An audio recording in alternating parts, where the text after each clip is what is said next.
Welcome back to SBC Park in San Francisco. A homecoming for Dusty Baker. He managed the Giants for 10 years, left to take over the Cubs last year and led them all the way to the National League Championship Series. His lineup today brought to you by Citibank.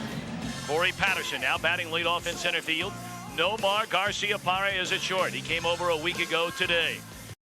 Lou in left field. Sammy Sosa is in right. The red-hot Aramis Ramirez at third. Derek Lee at first, with a ladder third of Todd Walker, Paul Bacco, and Greg Maddux. Maddux going for win number 300. Brad Hennessy is looking for win number 1 here today. Oh, welcome to the big leagues, Brad Hennessy, and you get to go up against a guy who's a legend in the game. This is a guy, the first-round pick in 2001, has battled health problems, missed the entire season a couple of seasons ago because they had to operate twice on benign tumors in his upper back area. Had to fuse 2 bones together in his neck. Let's look at the scouting report. He's got to keep the ball down. He knows it. He throws a slider almost any time for a strike, and he's got to be able to control those emotions out there today, Tommy. He's going up against a guy that's going for his 300th victory. And let's check out that slider and bring in Scooter to tell us about it. What's up? Scooter here. A slider looks just like a fastball, but at the last second slides away. Pretty tricky, huh? Strike 1, strike 2, strike 3. You are out! You know, if Scooter would grow his hair a little longer, he'd look a little bit like Steve Lyon. Yeah. Sounds like me, too. Corey Patterson to lead things off, just moved into that leadoff spot earlier in the week by Dusty Baker, who made comparisons between Patterson and Lou Brock, of all people. Strike 1 on the first pitch in the big leagues from Hennessy, and we are underway. Hennessy, 24 years young, hails from Toledo, Ohio.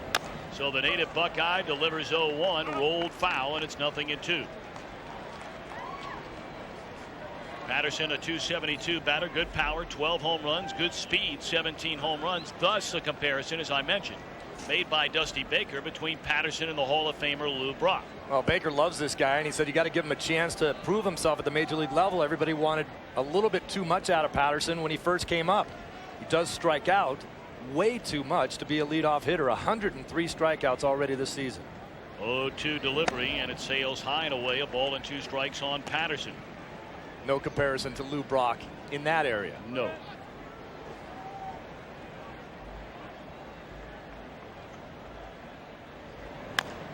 Bouncing ball slowly hit to JT Snow. He'll feed Hennessy at the bag, and in time, 1 away. Take a look at the Giants defensively. They rank 9th in fielding percentage among 16 clubs in the National League, led by JT Snow over at first. Ray Durham, Davey Cruz, Edgardo Alfonso in the infield. Grissom in center, flanked by Barry Bonds and Ricky Leday, who came over from the Phillies in the trade deadline. The battery of A.J. Pierzynski and Brad Hennessy. As if on cue, speaking of the trade deadline, perhaps the biggest deal made last Saturday, Nomar Garcia-Parra. After spending his entire career in Boston, 2-time American League batting champion, dealt away under intrigue and controversy from Boston to the Cubs. Our broadcast also available in Spanish by utilizing the SAP button on your television. 2-1 to Garcia-Parra, 7 hits and 22 at bats, including a game winner a couple of days ago in Colorado.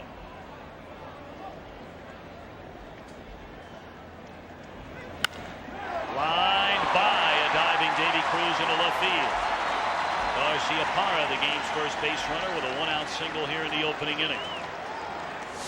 We've seen Garcia-Parra do a lot of this since he's been with the Cubs, out on his front foot a little bit on that slider, pulling the ball to left field because he gets out in front, just drops the bat head on it and drives it past Cruz at short.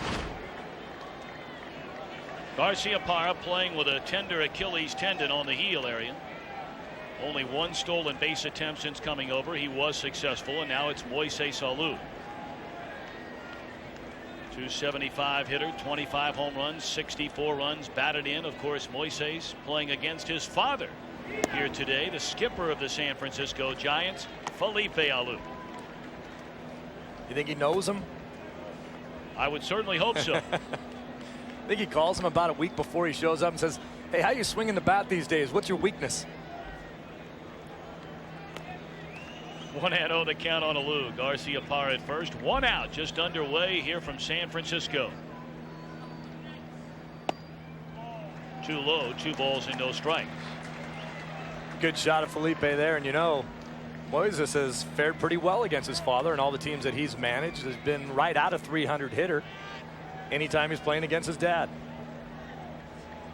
And of course, most importantly of all, Moises' teams have won far more than they have lost against Felipe. That one ripped foul.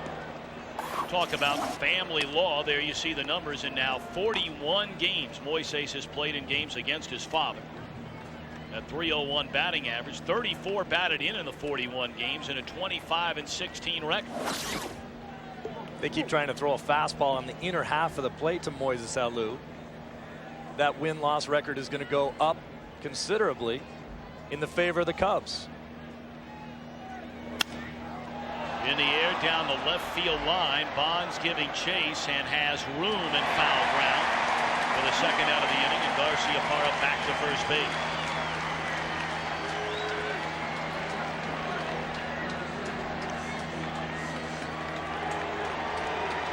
Well, here comes Sammy Sosa. 269 batter, 25 home runs, 64 batted in. There have been a lot of whispers around Chicago that Sosa, since coming back off the disabled list, coupled with getting hit in the head by Solomon Torres, has moved so far away from the plate that maybe he's a little gun shy up there right now, Steve. I don't know if he's gun shy, but he is a mile off the plate. I think what Hennessy's going to try to do to Sammy is show him hard in and then use that slider and go away, away, away from Sammy, because I don't think anyone right now thinks Sammy can hit a slider on the outer half of the plate because he's so far away from it. Tell you what, he appears to be a little bit closer to it today than when we saw him, Steve, a couple of weeks ago in Philadelphia. I mean, that right foot was almost at the outside edge of the batter's box. Doesn't look as far, you think? A little bit, and he's closed down a little bit more than when we saw him as well. Sosa, a tough night here last night. And there's that pitch down and away that he can't get. When Sammy became a dominating hitter in the game is when he learned how to go the other way. What we've seen over the last couple of weeks from Sammy Sosa is that he's standing further off the plate and trying to pull balls a lot more. Trying to pull the pitch away from him, you can't do it. And he can't even reach it, as we just saw on that last pitch. Setting up away again is A.J. Pierzynski, the catcher. And just off the outside corner with a fastball.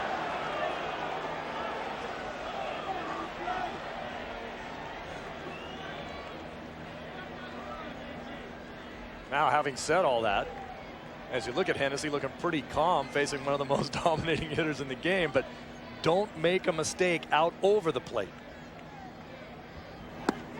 Down and away from him, swung and missed, and that'll end the inning. 1 hit, 1 left. Good start for Hennessy. Now Greg Maddux in search of win 300. Giants coming to bat, bottom half of the first inning against Greg Maddux. Felipe Alou starting lineup brought to you by Citibank. Ray Durham at second, Ricky Leday in right, JT Snow at first, Barry Bonds in left field, Edgardo Alfonso at third, A.J. Pierzynski catching, Marquise Grissom in center field, Davy Cruz a shortstop, and Brad Hennessy on the mound. 299 wins in the Hall of Fame career of Greg Maddux. 4 consecutive Cy Young Awards. His first came with the Cubs in his last season as a Cub, then won 3 in a row thereafter in Atlanta. Came back to the Cubs this season. In his career, he has struggled most frequently in the first inning. It's strike 1 to Ray Durham. And it's interesting to note the Giants have scored more first inning runs than in any other inning during their season this year. And Ray Durham with 6 leadoff homers this year. 80 runs this season in the opening inning for the Giants. And Maddux in his career has allowed 286 runs in the first, the most of any inning. 2 balls and a strike. And that held true last week when Maddux went for win number 300 the first time against Philadelphia. He gave up a couple of home runs in the opening inning. In the air, right field by Durham. Drifting back is Sosa. Not going to get it off the wall. This may be 3. Durham making a turn, coming to third. He's in there with a triple.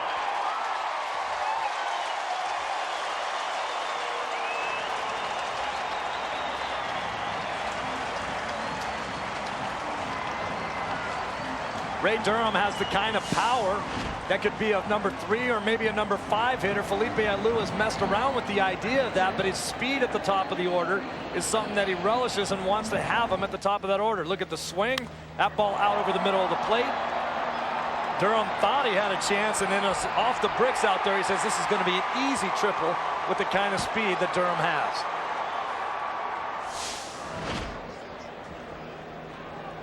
Sixth 3-base hit of the season for Ray Durham, and now Ricky Leday getting the start today in right field. The Cubs infield conceding the run unless it's hit right to the third baseman Aramis Ramirez. You see him there, a step on the grass at third. Everybody else will give away the run and take the out. A glaring contrast in these two ball clubs, Tom. The Giants get the hits or do the fundamental things to get runners in when they have them on base. The Cubs have done a poor job of that throughout the entire season, of moving runners over and getting them in when they have to. Those were the numbers we mentioned a moment ago before the leadoff triple by Durham, who stands at third with nobody out. Rolled foul by Leday, 2-1.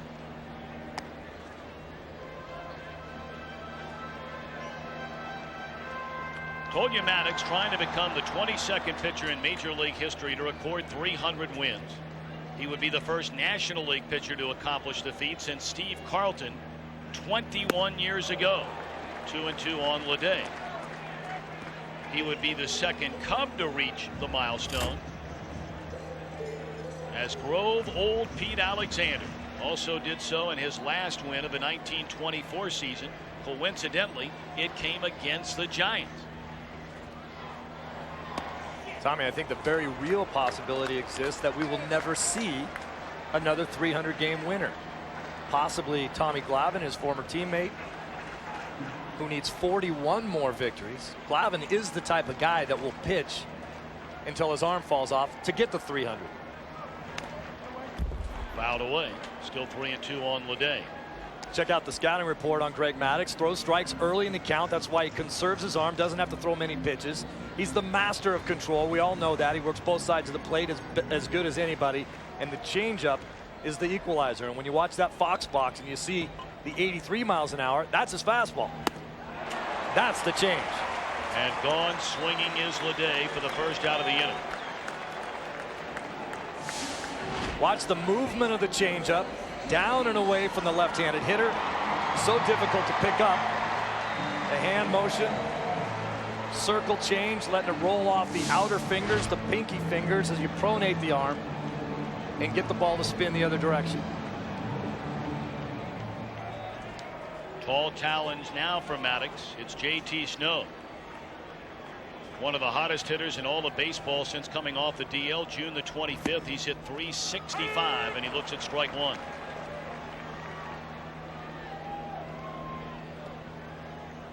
He was talking yesterday and said, you know, nobody ever really talks about you when you're in the lineup every day, and then when you're not in the lineup, as he has been in and out, he says they only talk about you when you're not playing if you're hitting well. He said that's the way it's been right now, and I still haven't been able to get in that lineup consistently. Fastball in, 1-1. Barry Bonds waiting in the on-deck circle.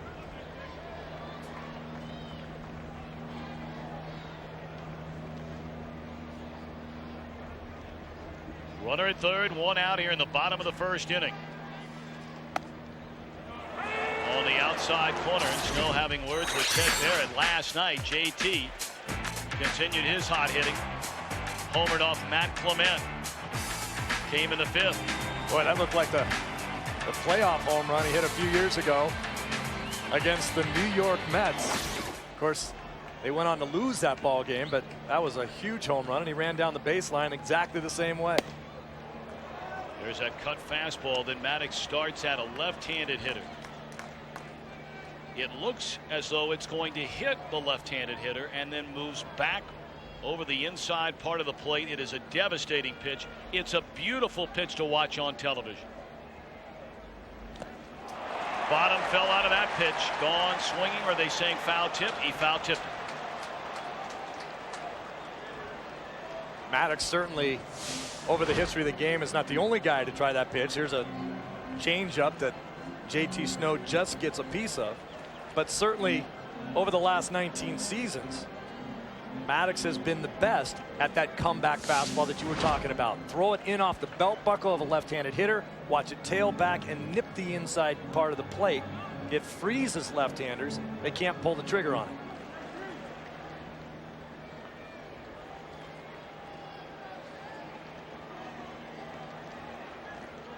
Big pitch here from Maddox. Runner at third, one out in the inning, and the 2-2 coming to JT Snow. Full count.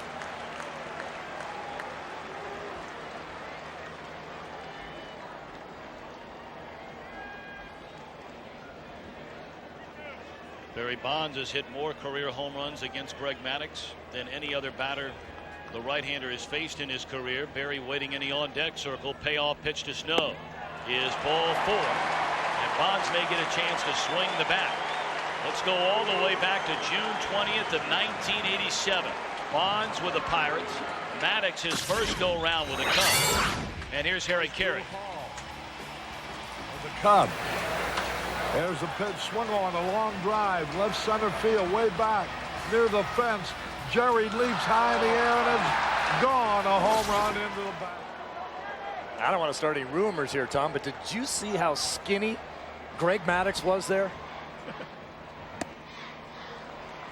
You kidding me? So what are you saying? I'm not saying anything. He was thin way back then. Well, the amazing Barry Bonds with 2 on and 1 out here in the opening inning. In the air, straightaway center field. It'll stay in the park, but bring a run in. Patterson shy of the track. Tagging and scoring, Ray Durham. Give Bonds his 67th run batted in. Giants lead 1-0. It's what we talked about a moment ago, the fundamental baseball that the Giants play. If they get a guy on base, they find a way to get him in. They get the clutch hits. They get the clutch sacrifice flies. As you watch Bonds, as that ball tails away from him, gets it out off the end of the bat a little bit, but does the job and gets the run home.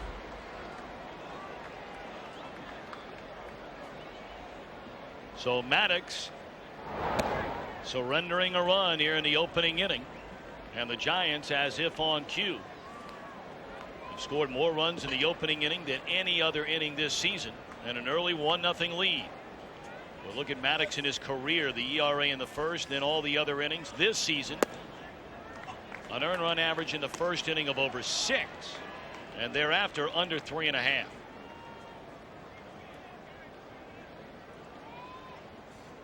It's an old adage in baseball, if you're going to get the great ones, you better get them early. 1-0 the count on Edgardo Alfonzo. Low and away, but called a strike on the outside corner. We talk about it all the time. The pitcher's mound is the only place in professional sports where a person that is going to work on the field or on the court in any other game, the pitcher never gets the chance to go out at that exact position on the field and get warmed up for a game, to prepare for a game. The shortstops, they take ground balls. In basketball, they'll shoot at both ends of the courts. Tennis, golf, you'll have practice rounds. A pitcher warms up in the bullpen and gets maybe 8 throws from the pitching mound. And pitchers will tell you that those mounds vary from ballpark to ballpark without question. 1-2. And now the count even on Edgardo Alfonzo. Incidentally, this season, when Greg Maddux has allowed at least a run in the first inning, his record is 1-5 in those starts.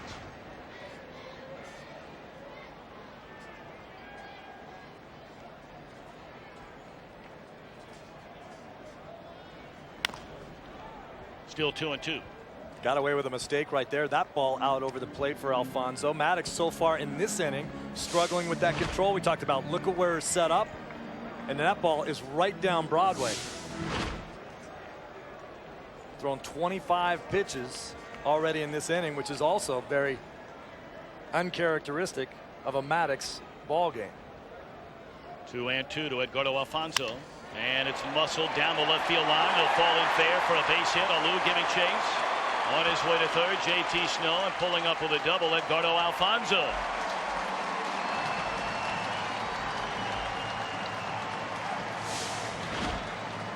Maddox trying to get in on Alfonzo. This ball's going to tail in on the hands, but watch Alfonzo just pull the hands quicker and closer to his body. Watch the adjustment in the swing and just muscle that ball into left field.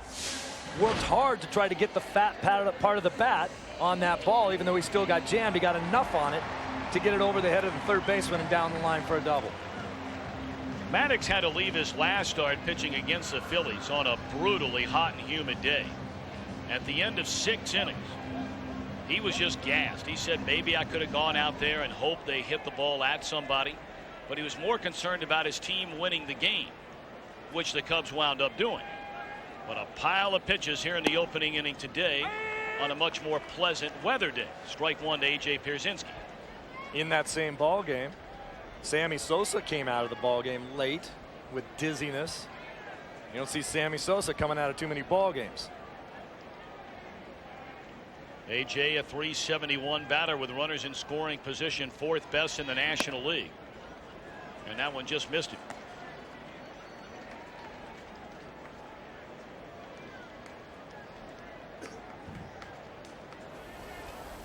Spectacular SBC Park here in downtown San Francisco. Runners at second and third, and it's in the air down the left field line. That ball slicing away from Alou. And he makes a running grab. Running over the bullpen mound. What a play that was by Alou. But Maddox gives up a run. The Giants strand 2 and lead 1-0.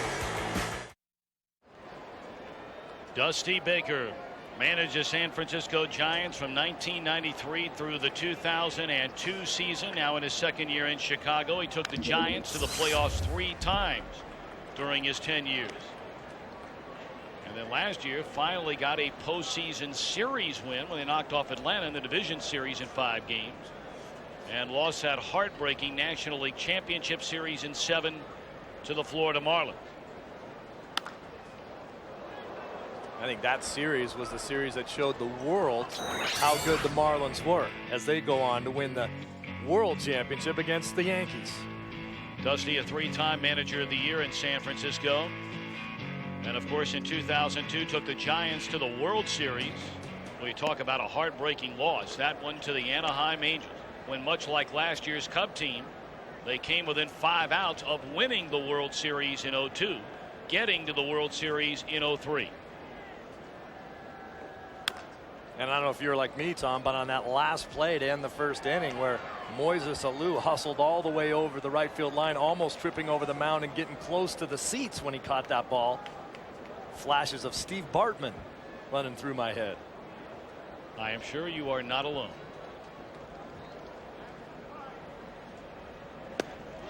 Swing and a miss by Aramis Ramirez. And Brad Hennessy making his major league debut has allowed just 1 hit, gotten strikeouts on Sosa, now Ramirez. Watch the spin of the slider. You can see the dot that the hitters try to pick up from center field. Now the late movement, that's the pitch that is his bread and butter. He can throw that slider for a strike almost at will, and he's had pinpoint control of it so far today. Derek Lee looks at ball 1. Lee having an outstanding year, coming over from the defending world champion Florida Marlins. .298 batter, 22 home runs, 66 batted in. 1-1. A rough night last night for Big Derek up against Jason Schmidt, who struck him out 4 times. High hopper to third. Alfonzo throws high, and it's into the stands. Lee will be awarded second base.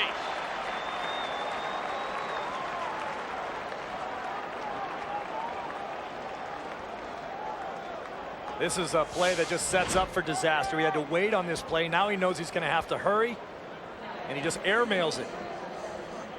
Most infielders, if they have to try to throw the ball too hard, if they get out of their normal rhythm of throwing the ball, they either hang on to it too long and throw it hard into the dirt, or they release too early, as you see right there, and the ball just sails on you and gets up over everybody's head. Is the idea to charge and get it before it takes that second hop? I don't think he could have done that, because then he would have made it a do or die play that he didn't have to. Todd Walker in the lineup at second base today, and looks at ball one down low. Walker can hit, no two ways about that. A .285 batter, 13 home runs, 35 batted in.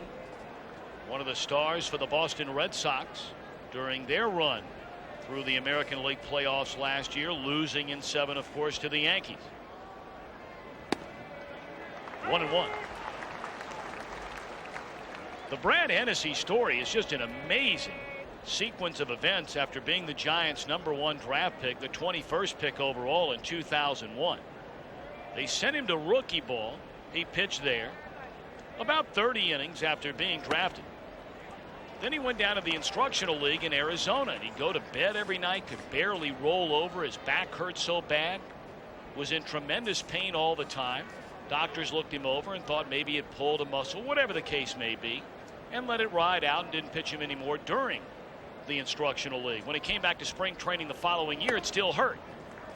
So they decided to take a look, underwent an MRI, and they found out that he had a benign tumor, as Steve mentioned earlier, on his spinal cord. It required not 1 but 2 surgeries to get it out of there.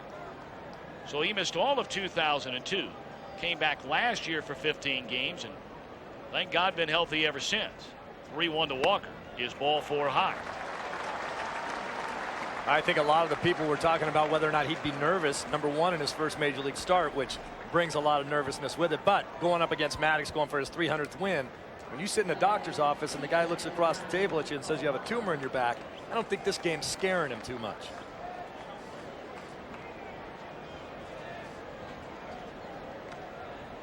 Lead the runner at second, Todd Walker on at first, and now Paul Bacco. A .198 batter, only 6 runs batted in. Bacco has pretty much become the personal catcher with the Cubs for Greg Maddux, as he was when the two were in Atlanta. There's ball 1 down low to Bacco.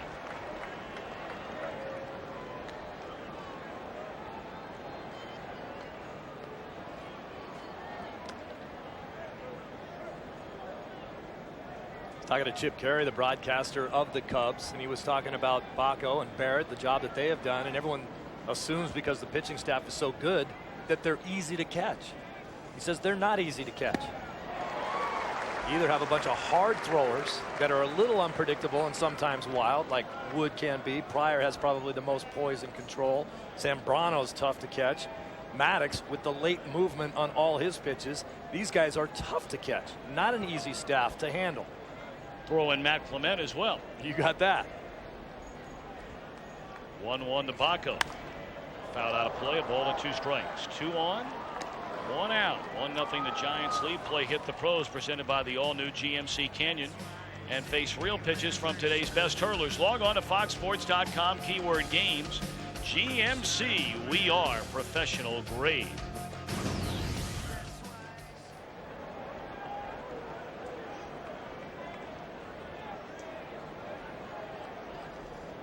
Hennessy looking in, ahead in the count to Bacco at a ball and 2 strikes, and it tails away at even a count.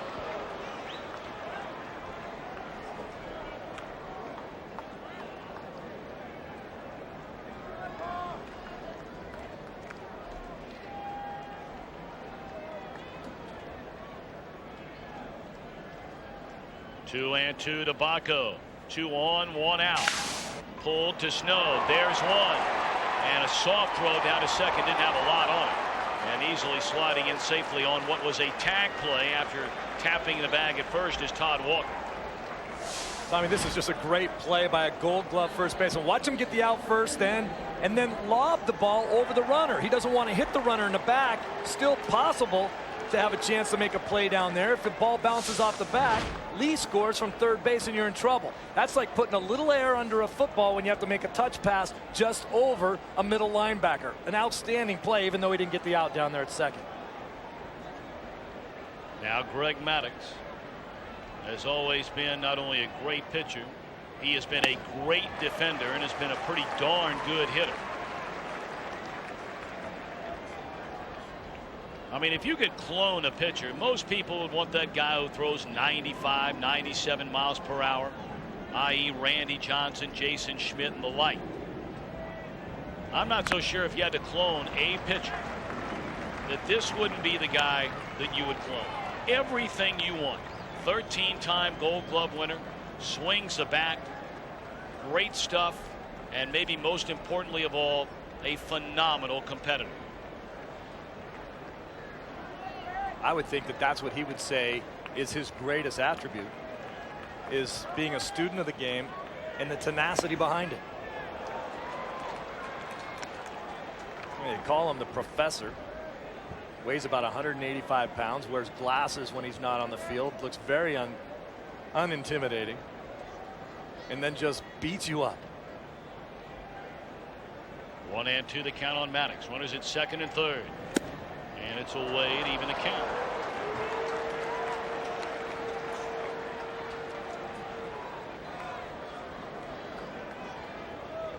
Corey Patterson standing in the on-deck circle. Hennessy trying to put Maddox away and keep it a 1-0 ball game.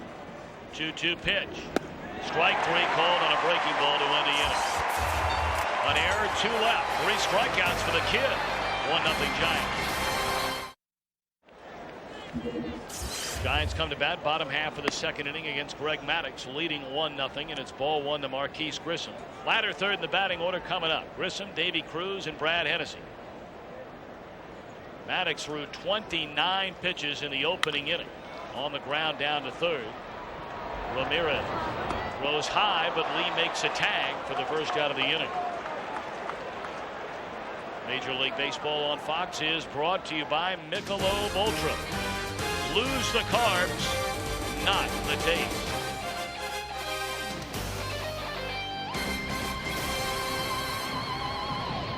Grissom set down to open up the second inning, and here comes Davy Cruz. Boy, what a year this guy's having.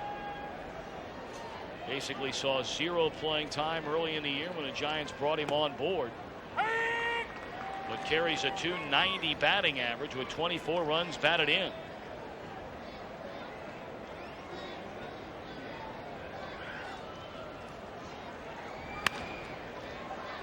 Garcia Parra throws in time for out number 2. And one of the reasons why Greg Maddox has been such an outstanding pitcher over his 19 seasons is the great changeup, and Scooter's going to tell you about what a changeup's all about. Hello, friends. It's Scooter. A changeup is just another word for a slow ball. While a batter is looking for a real fast pitch, the pitcher throws me really, really slow.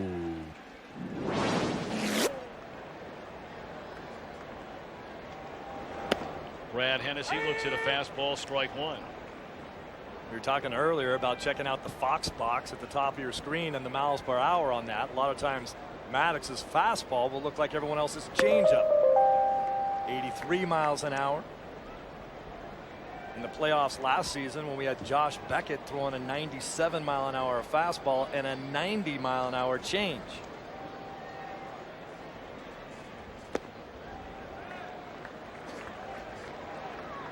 Same thing we saw from Jason Schmidt here last night. And Schmidt has become basically a 2-pitch pitcher, and that's what he uses. 2-1 delivery is high. 3 balls and a strike to Hennessy. Well, Maddox cruising along here, getting Grissom on a ground ball to third, Cruz on a grounder to short, and only thrown 4 pitches to get the first 2 outs of the inning. And now has gone 3-1 on his counterpart, Brad Hennessy. Boy, how about being Brad Hennessy? Maybe not later today, but right now. Bottom of the second inning, you're beating Greg Maddox, you face him at the plate, and you're on base. Well, September 7, 1986. Look at Greg Maddox, old Riverfront Stadium. His first win, a complete game against the Cincinnati Reds. He allowed 11 hits and 3 runs. Sal Butera ending that game on a double play ball. Sean Dunston, Ryan Sandberg and company coming over to say attaboy. 298 wins ago. Maybe it's possible that in 19 seasons from now we'll be rolling back this game, talking about Hennessy's very first victory. You never know. You never know. I'll tell you what, Tom, Maddox so far in the early going is really struggling with location. We talked about that in his scouting report. He owns both sides of the plate, has had trouble hitting the corners today. 2-1 to Ray Durham.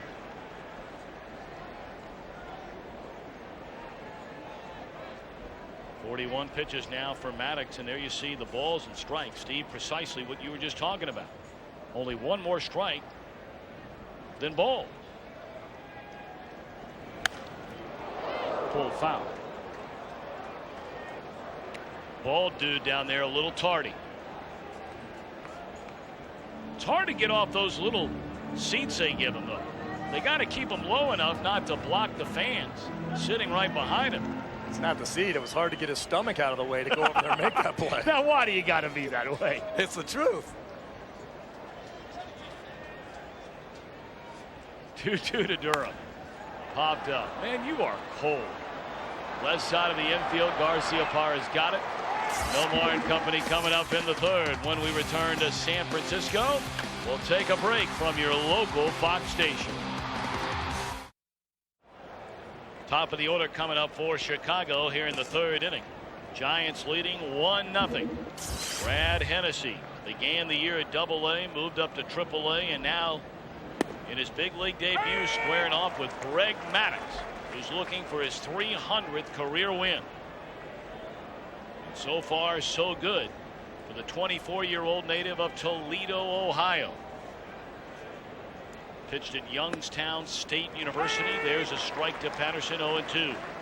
The Youngstown State Penguins. Strike some fear in your heart when you're playing them. I'm telling you. 1-2 to Patterson. Patterson has worked very hard lately on bunting. As you look at Hennessy's numbers right there, which we would have to do to get to 300 wins. We're going to put that back up there. I mean, just try to think about this for a minute now. To get to 300 wins, this young man who's only 24 would have to average 21 wins per season the next 14 years from now until 2018 to reach 300 wins by his 38th birthday.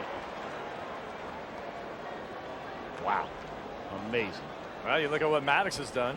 16 straight seasons with 15 wins or more. Unbelievable.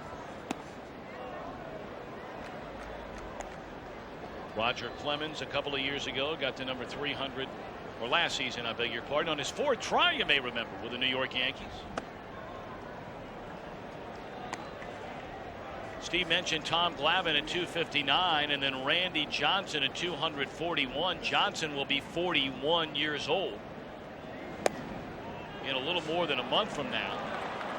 Glavine in his late 30s. Well, it's just impressive when you see the names of the great pitchers that we've come to know and love in this game and see that they're nowhere near 300 victories. Pedro Martinez. I mean, Pedro's been around for a long time. He's been a dominating force in the game. He's one of the best in the game. He's got 177 wins. 3-1 to Nomar on the ground to Davy Cruz. He bobbles, and Garciaparra is safe at first. Second error of the game against the Giants' left side of the infield. This ball takes a funny little hop on Davy Cruz. He's down on it. Watch the ball pop up. See where his glove is. Looks like he's right there. Pops up, hits him off the heel of the glove. And now he's unable to regroup and throw out Garciaparra, who's hustling down the line as he always does.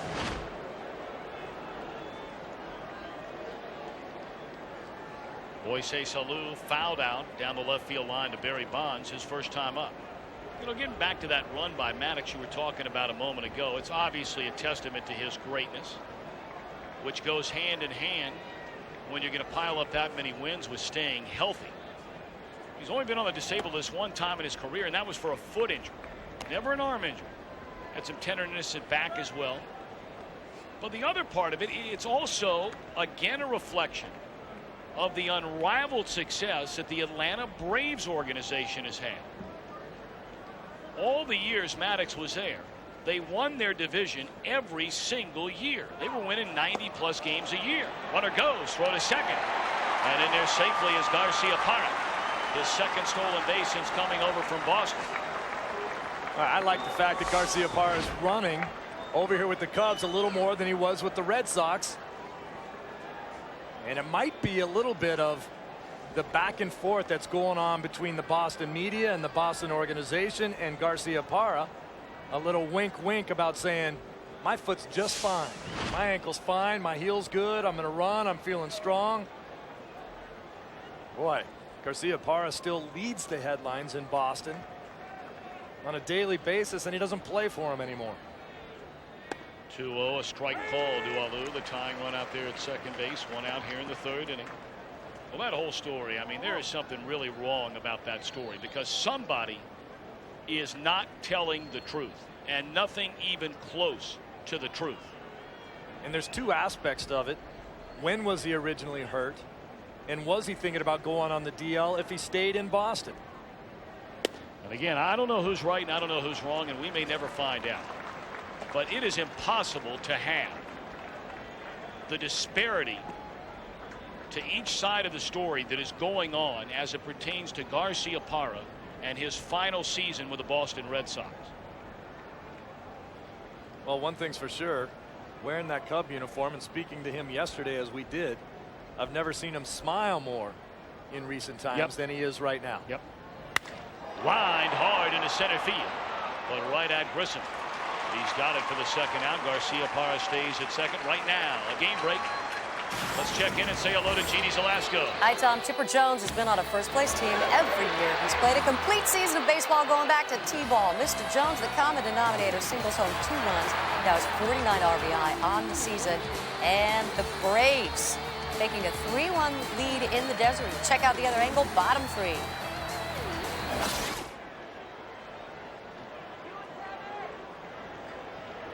Well, the Atlanta Braves are at it again, trying for their 13th consecutive divisional championship. Sammy Sosa, the batter, with a runner at second base and 2 away. Cubs trailing here in the third against Brad Hennessy, 1-0. Well, if you'd have seen the Atlanta Braves play at the end of April, at the beginning of May, you would have bet the ranch that that string of divisional championships would come to an end. Pulled foul by Sosa. 1 ball, 1 strike. Here's what we talked about Sammy Sosa. Look at the location of this pitch, right out over the middle. That's an aggressive swing from Sammy Sosa, but out front too far and just pulls it foul. That's a ball that Sammy knows that he should have hit hard and hit it in the field of play somewhere. Hennessy's been very sharp thus far. Half the base runners against him have come on defensive miscues, one by Alfonso in the second. And Davy Cruz here in the third. He should be out of this inning right now. Instead, he's facing Sosa, representing the go-ahead run. He's got options right here. He can throw a fastball up and into Sammy, get him off the plate, go fastball away, or the slider away, and get him out right here on this pitch. Slider away, got him out on that pitch. Bonds and the Giants coming up in the third, leading Greg Maddux 1-0.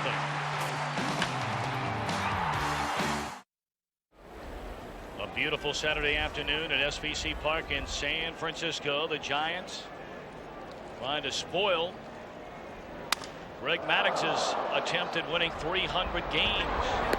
First pitch swinging, a broken bat by Ricky Leday. 1 pitch and 1 out. Maddux trailing 1-0 in his second go-round for win number 300. I'd like to remind you, our regional coverage of Fox Saturday Baseball comes your way a week from today at 1 Eastern, noon Central, 10 Pacific. The Dodgers and the Cubs from Wrigley Field. Some will see the Giants and Phillies, others the Cardinals and Braves. And for those out west and back in New York, it'll be the Yankees and the Seattle Mariners from Safeco Field.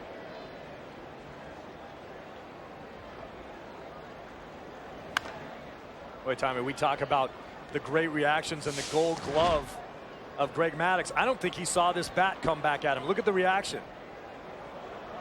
I don't think he picked that bat up until the very last second.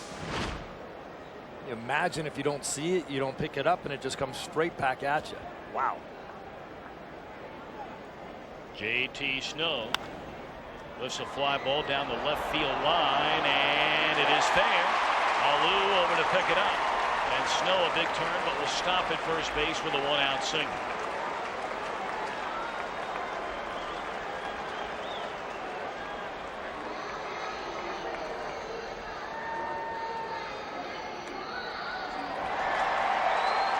And now Barry Bonds.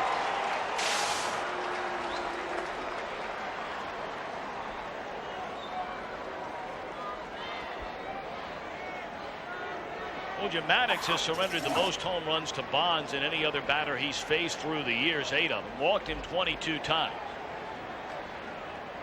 Only Tony Gwynn more base hits against Maddox than Barry Bonds. Blowing away for ball 1. Now those numbers are a little bit deceptive, and that the first 7 years Bonds was in the league against Maddox, Bonds wore him out. It has been a dramatically different story since then. Bonds has not even hit 200 against him since 1994. And just 2 home runs in those 10 years as well. There you get a look. 204 from 94 to now 04.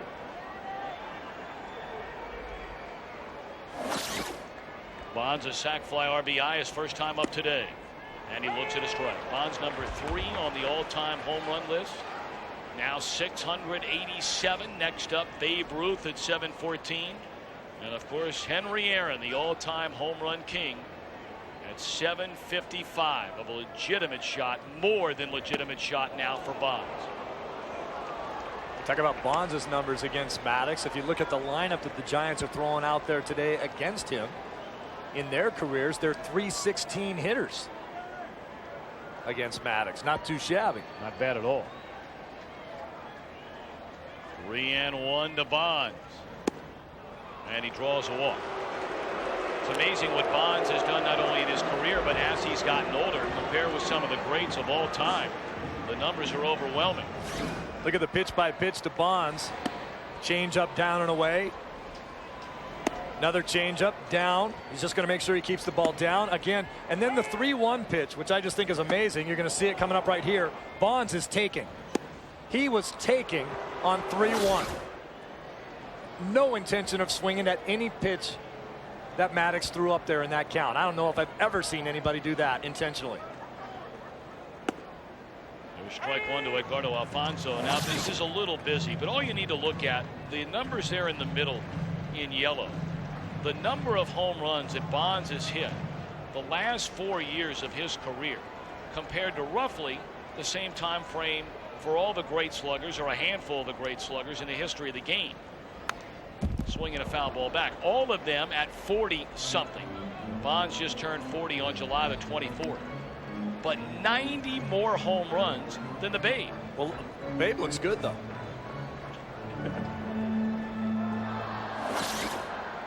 Doesn't he? He always looked good.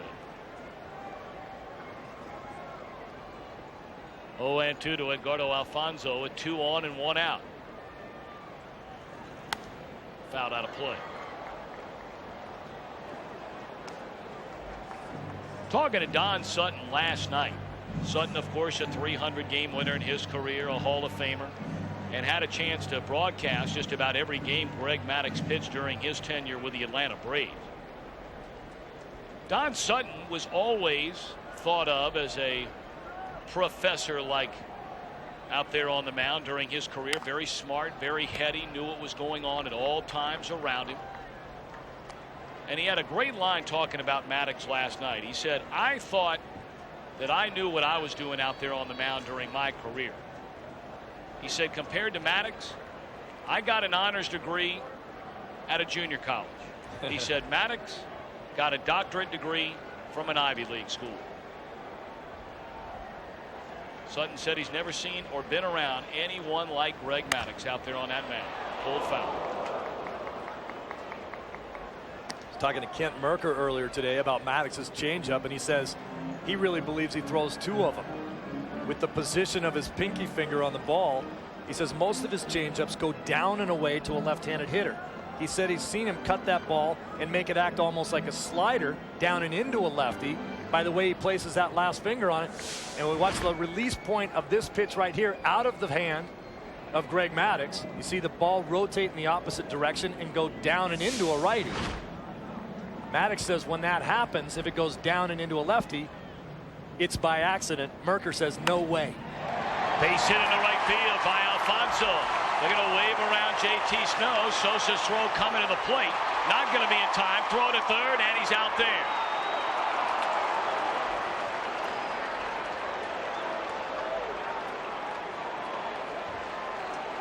So it's 2-0 Giants on the run-scoring single by Edgardo Alfonso. But Bonds cut down trying to go first to third, and it didn't look like he was going first to third all that hard. Now watch Bonds get to second. He's looking for this ball to come into the cutoff man. He has a good idea right here when he sees it's a high throw, but he gets a late jump doing it. As you mentioned, going from first to second. If he maybe had hustled a little bit more getting there, he would have had a better idea and would have viewed the play better on the opposite side of second base.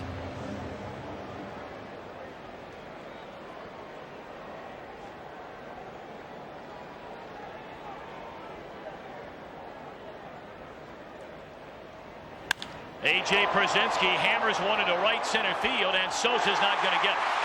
On his way to third, Alfonso, they're going to wave him around. Here comes the throw to the plate. It gets by the cutoff man, and on to third goes Przinsky. 3-0 Giants.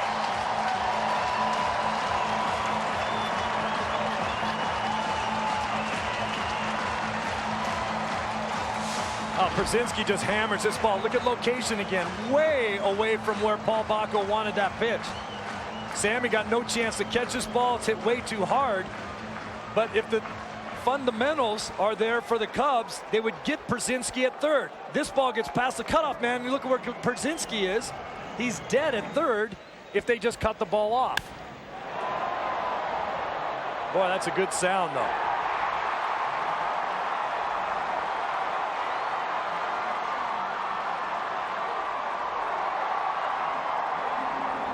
Przinsky at that point may have been thinking, I'll trade the out, which will be me, for the run scored. Meaning he would let them cut the ball off and get him out at third, but the run would score before he would be out.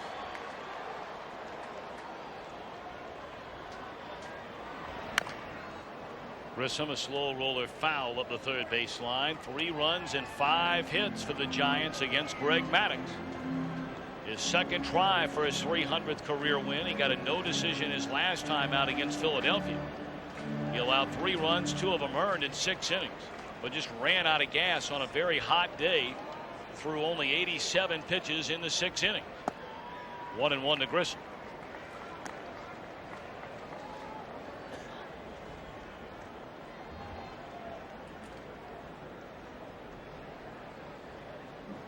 It's a big series for the Giants. They moved Jason Schmidt up a day and got him to start here last night, trying to set the tone for this series, which he did with less in his best. Admittedly so last night. But the Giants starting this series 3 games behind the Cubs in the wild card race. Got the win, now within 2, and they've got a 3-0 lead. And they have Maddux working hard. Well, the thinking there was to get the first win of the series, and they did. 2 more in the Giant third. They lead Maddux 3-0. A look at McCovey Cove. Here at SBC Park in San Francisco, where Brad Hennessy looking for his first big league win here today, besting Greg Maddux through the front 3 in a 3-0 lead. That one down the right field line, a fair ball off the bat of Aramis Ramirez. Throw in his second base offline, and Ramirez with a hustling double. And a broken back hustling double. This is a scary play for a player running the bases. Ramirez sees the ball going down the right field line, so he's watching it, not really taking a turn. He's hustling. Now he has to make a quick turn and try to get to second base.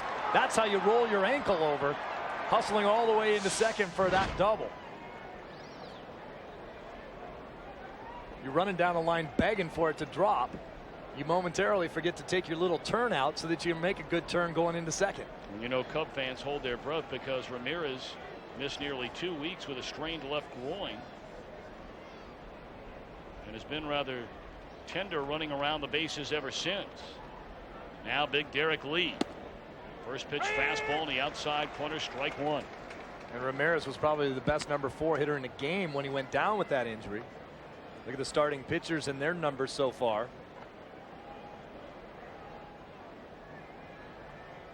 Not coincidentally, is when the Cubs started to fade in the division race was the same time when Ramirez went down.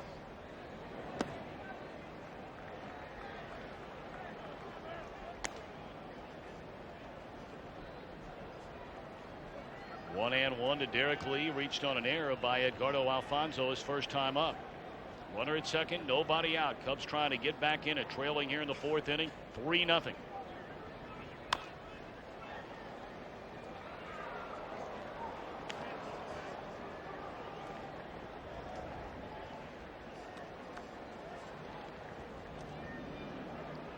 We talked about the contrast between these two teams. This is a situation where the Cubs have struggled. Down 3-0 in this ball game with a guy on second base. You do have a guy in the middle of your order here that you expect to drive in runs, but at the very least they have to move the guy over, which he's going to do and get him in. Maybe base hit into right field. They're going to hold Ramirez at third base, so Lee had the right idea and gets a base hit out of it. Runners on the corners and nobody out. Excellent job. You can see by the way the inside out swing. Watch him pull his hands in, drag the bat head through to try to make sure he gets the ball to the right side. Not only does he move the runner over, but he gets a base hit for himself. You keep the inning going, and now you got a chance to get something going. This is the type of baseball right there that the Cubs have not done very well this season. Cubs have gone 13-9 since the All-Star break. They've been hot lately, winning 7 of their last 10. They were a 500 club during the month of July when they went from 1 game back to double digits back in the National League Central behind St. Louis, who incidentally won again today, beating the New York Mets 10-1. How good is that club? And they just added Larry Walker. Yeah, because they needed him. That's what Mark Pryor was saying in the Cubs clubhouse today. He goes, yeah, they needed more sock in the lineup. Pitch to Walker. Outside, ball 1. Todd walked his first time up. As we all know, first test now for Hennessy here. We all know it gets awfully hot in August in St. Louis. Same in Texas. You may see some of those races closing up a little bit. The dog days are upon us. Runner goes, and it's pulled down the right field line, and it is a fair ball. It'll go to the wall. Ramirez scores. Lee being waved around. He'll score. Walker on his way to third. A 2-run triple, and it's a 1-run game.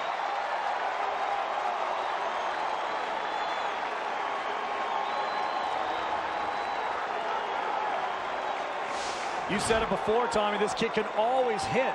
Boston didn't like his defense. You see Derek Lee at second base, not sure where that ball was. They couldn't pull it out of the corner, Ricky Leday. But Walker can put his bat on the ball. Nice swing.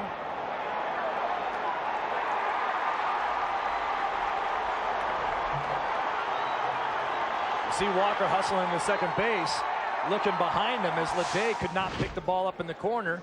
Then he made his decision to move on to third. Well, they're scoring that a double and then an error on the right fielder Ricky Leday. He had a few problems down in that corner. That's why you saw Walker taking a peek back.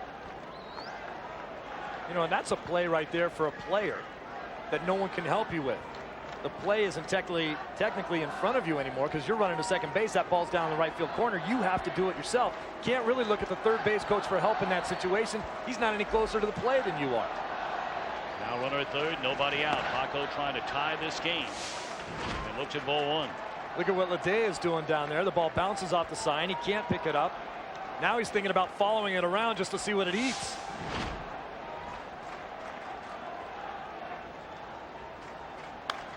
Fouled out of play.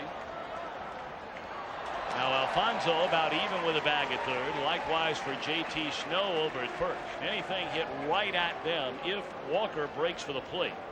And with a pitcher on deck, you got to believe he would be coming on contact. Middle infield conceding the run.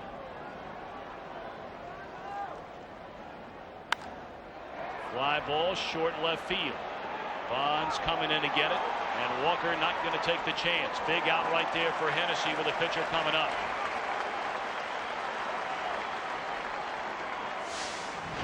This is a tough decision for any third base coach. We know Bonds does not throw well anymore.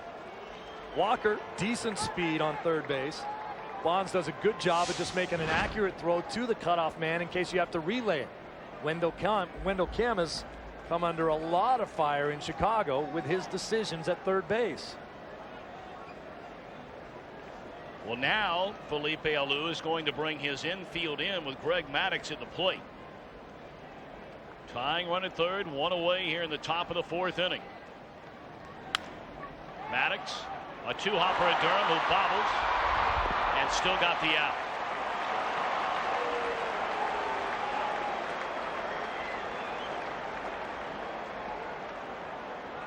Walker still standing there at third, two away in the inning. A lot of people might be wondering why are you not running on this play, but you don't. This is not a contact play.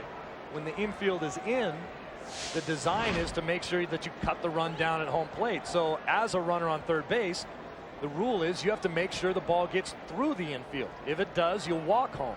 If it doesn't, you're dead at home plate. Now Corey Patterson twice has bounced out to J.T. Snow. Big swing and a miss.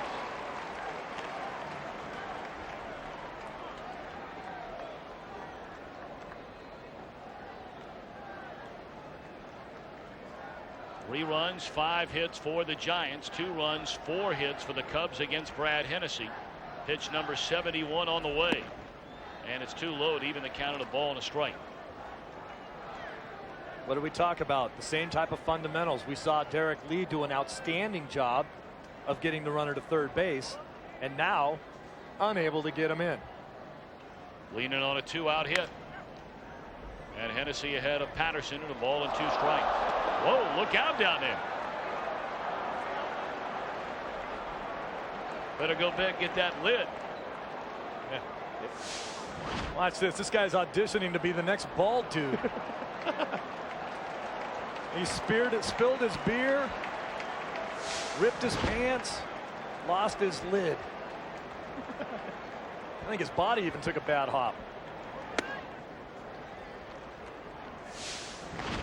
Look at this. That's not quite the way you do it. Look at the ball dude backing up the play. He was there.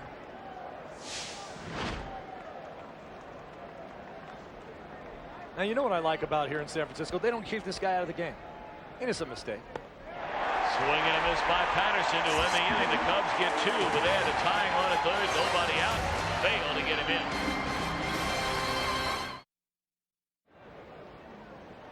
Giants come to bat here in the bottom half of the fourth inning. First pitch swinging. Davy Cruz, a high hopper down to Aramis Ramirez. 1 gone against Greg Maddux. All right, now this is classic Maddux. Throws strikes early on and gets guys to take swings like this. That's an excuse me hack on the first pitch of the at-bat. There are a lot of first pitch swingers. I was myself, but you got to get a better pitch than that. If you're going to go up hacking on your first pitch, you got to get dead red and air it out.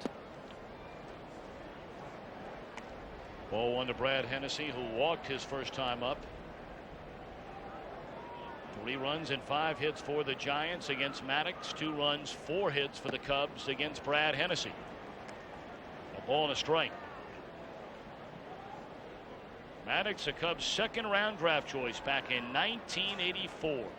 The scout who signed him, Doug Mapson, got him out of Valley High in Las Vegas. High hopper foul up the third baseline.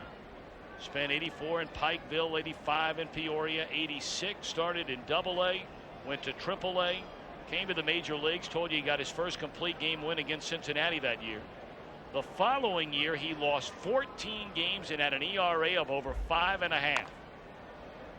Now, do you think anybody could have honestly told you, and there are those that'll tell you, hey, I thought he'd be a good pitcher.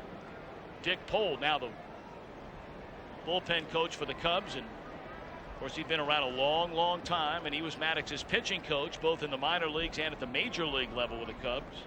Thought he would be an outstanding pitcher. But when you watch a guy's first full year and he's getting banged around the way Maddox did, I mean, are you thinking that's a 300 game winner? No chance. And Maddox wanted that call right there too for strike 3 against the opposing pitcher in his first game ever. Didn't matter. Got it anyway. Time now for our multi-award winning rendition of the Pepsi Fan Cam. What awards has the Fan Cam won? The list is so long.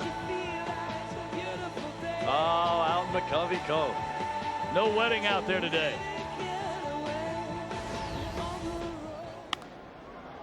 It's when you misidentified the groom a couple of years ago. In the air, Sammy coming on, couldn't find it initially. Now he does so. And somebody's got to pick up his lid. Well, the bride was kissing everybody. What would you do? 3-2 ball game. The Giants got one in the opening inning. A sac fly run batted in from Barry Bonds. Got a pair in the third on singles by Alfonso. A double by Pierzynski. The Cubs got 2 back in the fourth inning on a 2-run double by Todd Walker. And now Nomar Garciaparra drops a base hit down the left field line. Bonds able to cut it off. But into second base goes Nomar with a leadoff double representing the tying run. His second hit today. Well, Nomar is a first pitch hacker. You should come nowhere near the strike zone on the first pitch. He's got more hits than anybody on the first pitch. Look at the balance through his swing. He goes up there ready. He wants to hit the first pitch. When you talk about extra base hit power for a middle infielder, especially a shortstop, over 40% of his 1,290 career hits have been for extra bases. Tyler Walker will start to get loose in the Giant bullpen. A much maligned Giant bullpen. That pitch in the dirt gets away from Pierzynski. Got away from him twice. He kicked it. A reminder that Singular Wireless has put you, the fans, in command of today's Singular Player of the Game. Register by text messaging PLAY to 369 on your Singular Wireless phone, or log on to foxsports.com on MSN, keyword PLAY, and you will vote on our Singular Play of the Game. You know, Tom, just to illustrate what I was talking about with Garciaparra, in the last 7 years he's got 340 hits on the first pitch, and we're talking about first pitch hackers, guys like Vlad Guerrero and Vinny Castilla. And this guy right here, Moises Alou, will go up there hacking. Garrett Anderson. You know, you're talking about some classic guys that go up and do not waste any time. Garcia has more hits in the last 7 years than any of those guys on the first pitch. Now, why would you throw him anything close? 1-1 to Moises Alou. Pulled hard into left field. Bonds racing back. He's got it. And back to second goes Garciaparra. One away in the inning. Well, here comes Sammy Sosa. Hennessy has struck him out twice. Well, he did a great job of pitching. Little slider away. And go in on Sammy just to show it. He pulls it foul. Now he's going to go back away where he cannot reach that slider off the end of the bat. See you later.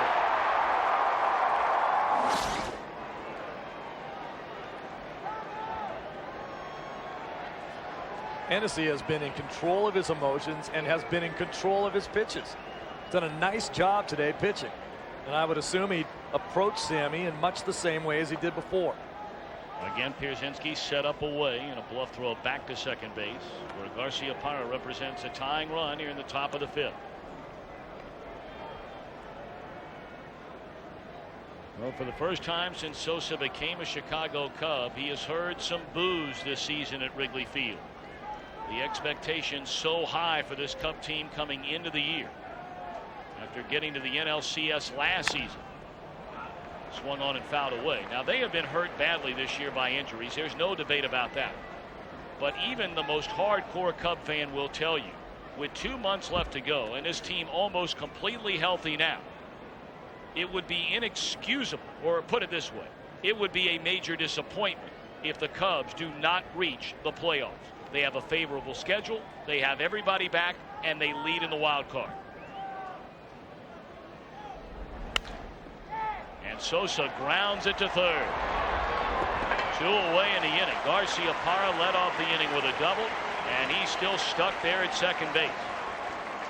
I have not seen Sammy Sosa be this pull happy in the last 7 or 8 years of his career, standing that far off the plate and trying to pull everything. A little toe tap that he uses to set up his swing, but just a little bit too much spinning on that back leg. As we talked in his earlier at bat, he is best and became a complete hitter when he learned how to go the other way, and he's gone away from that this season. Now Aramis Ramirez, who doubled down the right field line, broke his bat his last time up, scored the first Cub run. Looks at ball 1 low and away. Well, Hennessy trying to pitch out of major trouble when you consider the people that he had to face after a leadoff double by Garciaparra. He got a Lou on a liner to left, Sosa on a grounder to third. 1-0-2 Ramirez is ball 2.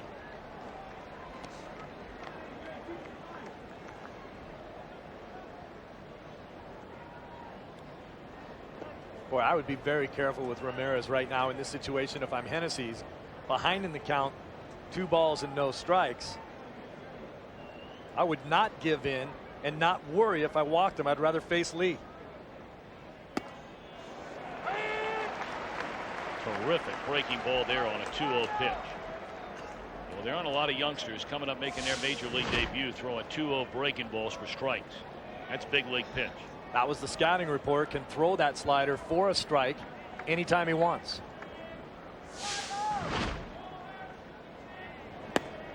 And then a fastball paints the outside corner, strike 2. Ramirez has something to say to Ted Barrett.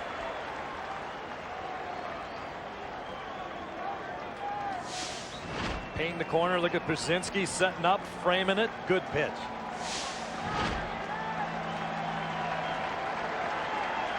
Tying run at second base. 2 away. 2-2 pitch to Ramirez. Fouled out of play off to the right side. I asked A.J. Brzezinski what he was going to do to keep Hennessy in the ball game. He said, I was just going to try to keep him calm. Knows how to pitch. He's got good numbers as you look so far in this ball game. This is my job, just to keep him in the ball game. Calm him down. Look at Brzezinski as he's waiting. Just letting him settle down before he has to throw the next pitch. On the ground into center field, a base hit, and we are tied as Garciaparra comes home on the base hit by Aramis Ramirez.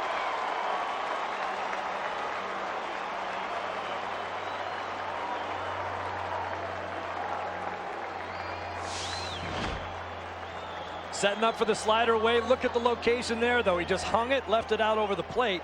Well, it is amazing. And when you play the game, you don't really realize. You come up here and sit and do games like I'm doing now after playing for 13 years. It is amazing the difference that it takes for a good pitch, a slider that hits the outside part of the plate, and you get guys out. And if you miss by 3 or 4 inches and leave it out over the middle of the plate, it gets hit and hit hard. Now Greg Maddux, who fell behind 3-0, has watched his team come back to tie it. His second try today for his 300th career win up against Tennessee, making his big league debut.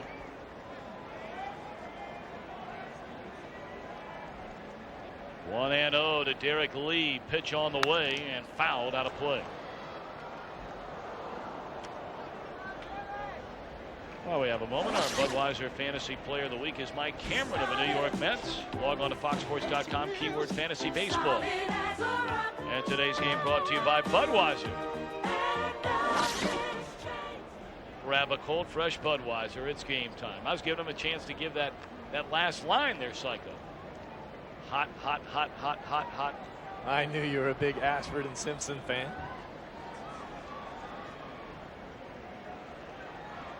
That is hot, too.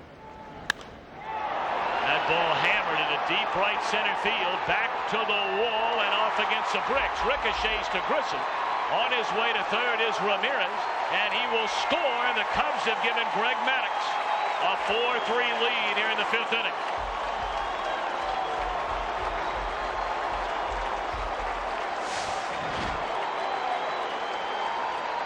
Another ball left in the middle of the plate. Watch Brzezinski's reaction as soon as he sees it. Watch him tap his glove saying, that's not where I wanted it.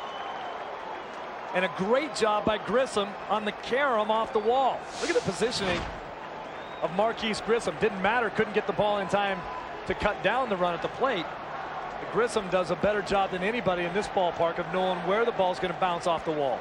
Big 2-out hits here in the Cub 5th inning by Ramirez and Lee to chase Hennessy. Cubs 4, Giants 3. Walker comes on from the pen. Tommy Hennessy did a great job, but look at Brzezinski. That's Ramirez's base hit and positioning again of the pitch. Wants it down and away to Lee. Doesn't happen. Both balls get hit hard. And now Felipe Alou turns it over to his bullpen. And boy, this has been a bunch. It has been knocked around on a regular basis over the last month. Tyler Walker, the rookie right-hander, comes on. His 36th game. They've got a handful of pitchers that are on pace to pitch in 75 or more games, including Jim Brower, who's on pace to pitch over 90 games. You look at the final numbers from Brad Hennessy, who did a nice job. We saw as he started to tire in this inning of the ball starting to sail out over the middle of the plate and was unable to keep location with them.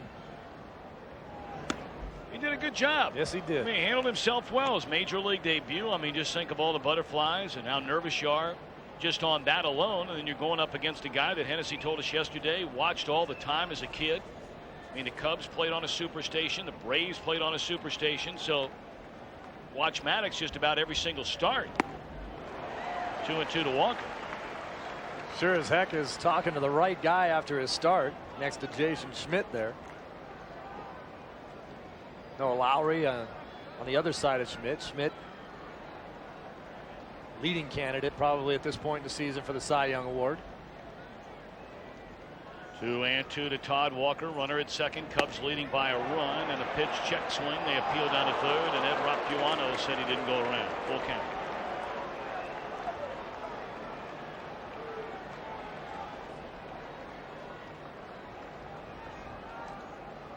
Well, I think Walker right here is looking dead red. And if he doesn't get it, he might spin himself right into the ground trying to swing at it. He swung at it, and it wasn't a fastball. Barry Bonds and the Giants have fallen behind for the first time. 4-3. Bonds due up third in the 5th. Greg Maddux hoping for the Midas touch over the final 5 innings here today, and looking to pick up win number 300 in his marvelous major league career. You talked about it earlier, Tom, not letting Maddux settle in. He has not had his best stuff today. Fly ball in the right center by Ricky Leday, and Patterson is there to corral it. 1 gone here in the 5th. But you sure as heck don't win 300 games in the big leagues by being a guy who can't win without his best stuff and being a guy who doesn't smell blood when you get the chance. With your team now leading this game 4-3, you may see Maddux settle down and throw 2 of his best innings to finish up.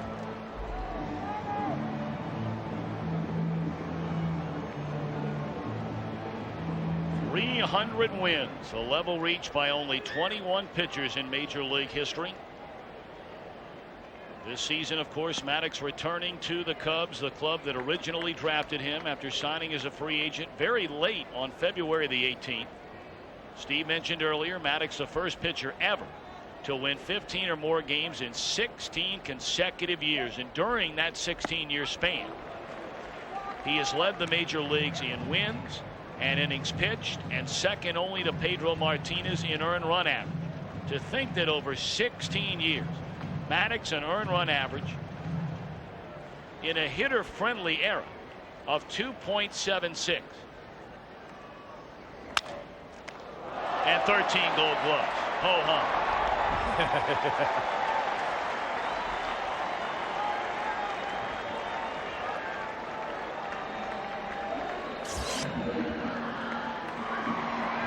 We welcome those of you watching the Atlanta Braves and the Arizona Diamondbacks Tom Brenneman, Steve Lyons, our entire Fox crew here at SBC Park in San Francisco, where the story today is Greg Maddux looking for his 300th career win. Fell behind 3-0. The Cubs have come back to give him a 4-3 lead. And now Barry Bonds on the first pitch to right center field. Sammy is there, and Maddux sails through a 1-2-3 fifth, his first. Time to get Bonds here today. Tyler Walker on in relief of Brad Hennessy, who allowed 4 runs in his 4 2/3 innings. Cubs got 2 in the 4th, 2 in the 5th to give Greg Maddux this 1-run lead. Maddux drew up second behind Paul Bacco, then the leadoff man Corey Patterson. Bacco 0 for 2 has bounced to first, flied out to left. 1-1.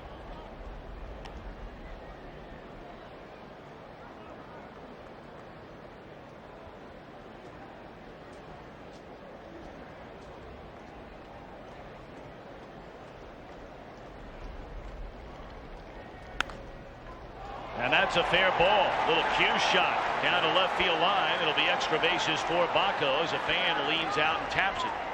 And a ground rule double for Bacco to begin the 6th inning.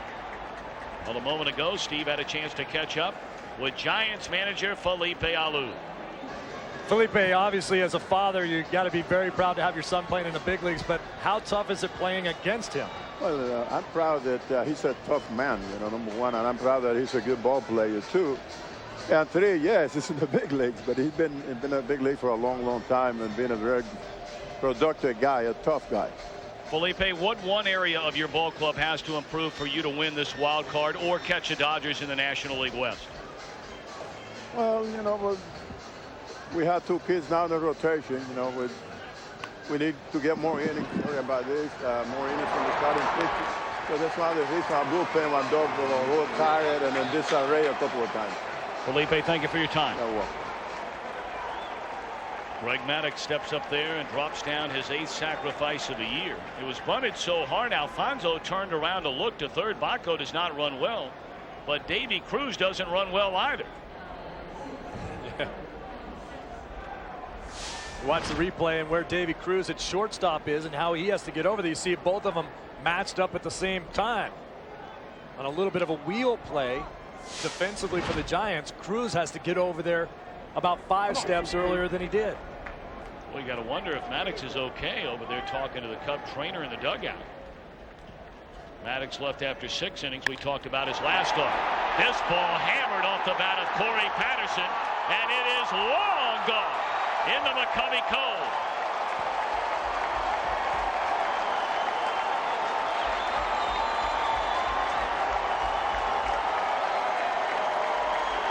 Patterson, number 13. And the Cubs extend their lead. It's now 6-3.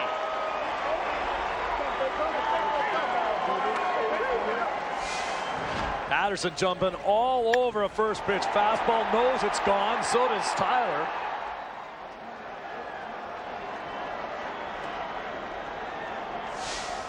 Patterson's one of those guys that the Cubs project to be a 25 to 35 run home run hitter as he develops into his career. Just needs to cut down on the strikeouts. Got him hitting leadoff right now, mostly out of necessity, but they see him as a middle of the order guy, maybe a little bit longer. How do you like Maddux's chances now? He's only 136 games over 500 when he gets 5 runs or more behind him. That's pretty good. Well, as we said before, too, when you start to smell blood, when you're a guy that's been there 300 times before, he went out and had a 6-pitch inning last inning. 1-1 to Garcia Parra. And a soft liner to second baseman Ray Durham for the second out here in the 6th.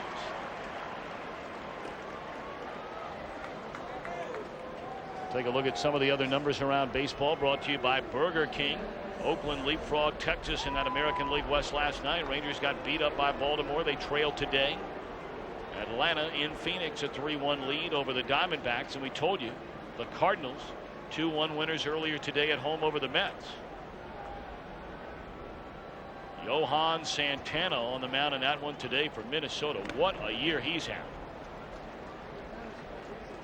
Every day he goes out there, he throws 7 or 8 innings, gives up 3 hits, 1 run, no runs. Been amazing.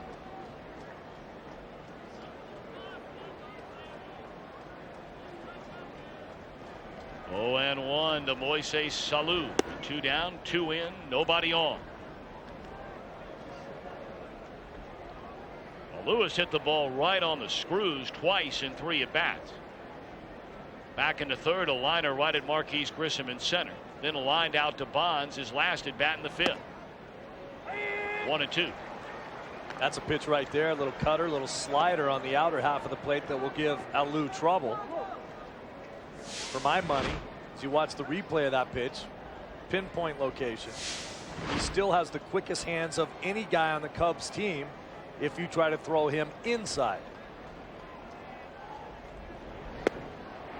So they go outside and get him swinging. Greg Maddux coming right out of that dugout. Stake to a 3-run lead after the 2-run bomb into the bay by Patterson. Greg Maddux climbs the hill, takes the ball, turns it loose to begin the bottom of the 6th inning, now with a 6-3 lead.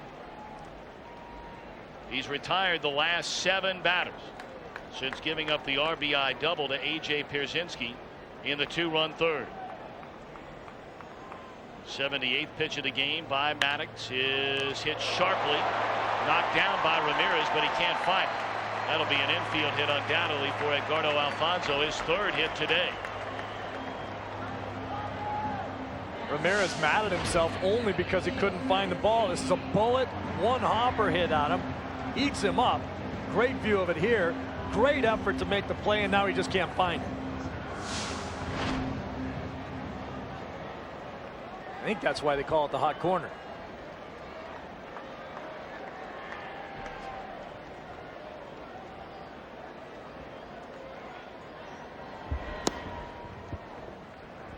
Now A.J. Pierzynski, you just missed homering his last time up in the 5th inning, when he doubled to knock in a run into right center field.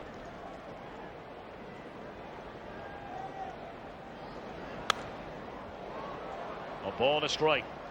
Pierzynski this season, coming over from Minnesota, got off to such a slow start with the Giants.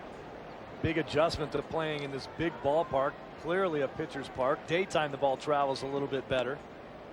I asked him if the park started getting in his head a little bit. He said, I'd hit my best bolt, wouldn't go anywhere. But he said, you know, it wasn't really the ballpark. He said, I was just crappy. He said, now I've started to swing the bat a little bit better. Well, he had a monster month of July. As you get a look at the Cub bullpen, busy here. Maddux has reached the 80 pitch mark. That ball hammered down the right field line, but foul.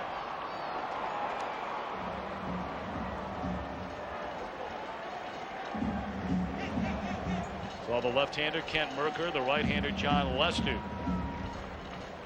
getting warmed up. Maddux had back-to-back complete games in the middle of July. 9 innings, a 6-hit shutout against Milwaukee. Then went 9 innings, allowed 4 hits, 2 runs to beat Cincinnati. His last 2 starts, 6 innings. Base hit center field, and here come the Giants. Runners at first and second, and nobody out. While we have a free moment, let's take a game break and send it back to Los Angeles and Jeannie Velasco. And it's El Duque back in the Bronx in more ways than one, shutting down the Blue Jays through 6+ innings and getting support from the bat of Bernie Williams. A 2-run single. He now has 1,100 career RBI in pinstripes, passing Don Mattingly, 8th all-time in New York. 4-0 Yankees, bottom 6. Larry Walchild, the pitching coach for the Cubs, going to come out and visit with Maddux and Paul Bacco. Back-to-back base hits by Alfonzo and Pierzynski to start this 6th inning. And that's going to be it for Greg Maddux. He's gone 5 innings, which would qualify him to get his 300th win. But the bullpen going to have to nail it down over the final 4 innings. Very warm reception for Greg Maddux from the crowd here in San Francisco as he leaves after 5+ innings. Steve, his last at bat when he put down a sacrifice in the top of the 6th inning. We saw Maddux talking with the Cubs trainer down in their dugout. And again, this is all speculation, but you just got to wonder if he's all right. I don't think he is. He's only thrown 81 pitches in this game. It's the chance to win his 300th, and you look at the numbers on John Lester, has been outstanding. But all due respect to him, Greg Maddux does not hand the ball over to anybody after 81 pitches in the 6th inning, if he's healthy. Has not had his greatest stuff today, has battled through this entire game, but Maddux doesn't come out in this situation unless he's not healthy. 2 on and nobody out. Marquise Grissom, the batter. 6-3, the Cubs lead it. We're in the bottom of the 6th inning, and it's strike 1 to Grissom, who was grounded to third and struck out.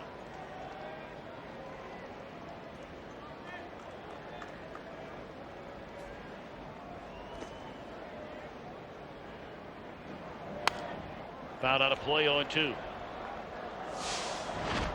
Well, here's what we were talking about after Maddux put down the bunt.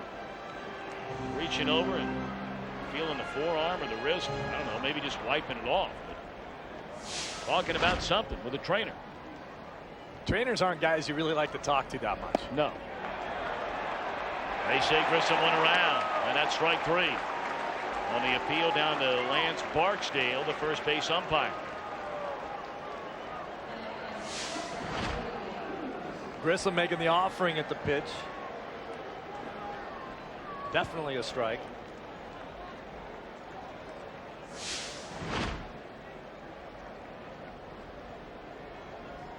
Now Davy Cruz, a batter. Number 8 hitter in the lineup, has bounced to short and grounded to third. Ball 1 low. A pinch hitter has moved into the on-deck circle. That's why I'm a little bit surprised that they weren't bunting in that situation with Grissom to try to move the runners over. You let Cruz take a crack at it. You know you're going to bring a pinch hitter up for the pitcher anyway. You got to get or try to get a run back in this game. Popped up behind the plate and out of play.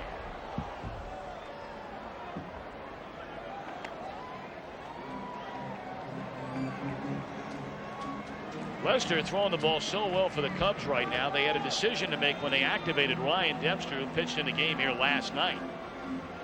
Less than a year after coming back from reconstructive elbow surgery, Todd Wellemeyer was having a fabulous year for the Cubs, but Lester just a little bit better. So he stayed and Wellemeyer left. 2-1 to Cruz. Told you a pinch hitter has come out into the on-deck circle. That would be Michael Tucker for the time being.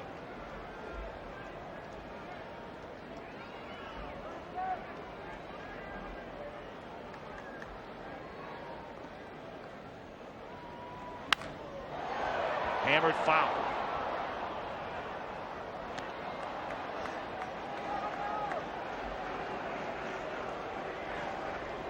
The Boys and Girls Club of America is the official charity of Major League Baseball. Together they create a positive place for kids. What's more important than that? 2 on, nobody out, 1 out. And the 2-2 pitch is outside. Full count to Davy Cruz. That was a good location for that pitch. Lester trying to get a double play ball out of Davy Cruz. Most ironic thing about the Cub defense is that they're 2nd overall in defense and have turned the fewest double plays of anybody in the league. That's an ironic stat to go together.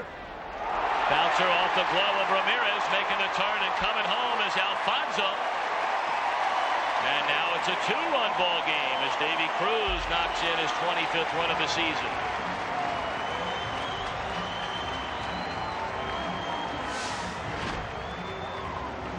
Cruz just beaten down on that ball, gets the high hopper. Ramirez can't come up with it. Ramirez jumping as high as he can, gets it off the webbing of his glove and can't keep it in.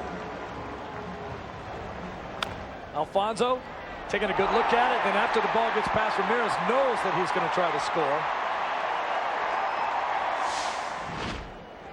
Now Dusty Baker going to summon the left-hander Kent Mercker to face Michael Tucker. We'll see if he bats after all.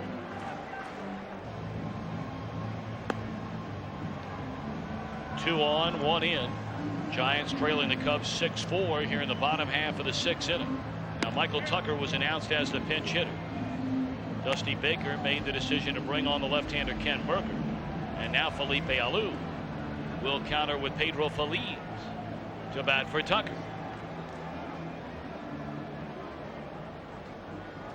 Interesting that Tucker would be taken down in his career against Merker. He has 4 hits and 7 at bats. Feliz against Merker is 0 for 3. But Feliz, the kind of guy that can give the Giants a 1-run lead with 1 swing of the bat.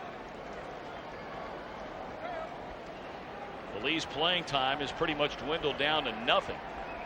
And yet he has his 2nd most home runs on the team and ranks in the top 4 in runs batted in. Led this team in RBIs at one point in the season.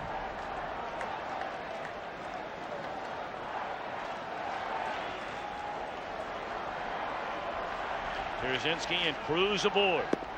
And it's low and away to Pedro Feliz. Merker said he figured to get in this game at some point with the left-handed hitting Giants at the top of the order. And now Feliz being the pinch hitter at the back end of it. Swinging a foul ball back out of play. 1-2 to Pedro Feliz.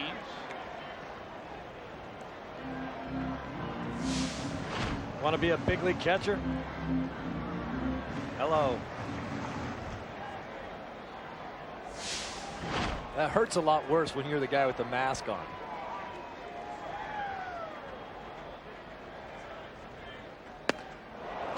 Fastball up in the zone, and Feliz chases it, comes up empty.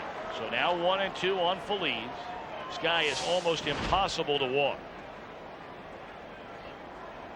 There's that pitch coming right into your living room. Well, now Merker, he's been around a long time. He'll expand that strike zone. Only 14 walks all year for Feliz. He wouldn't chase that one again. And it's 2-2.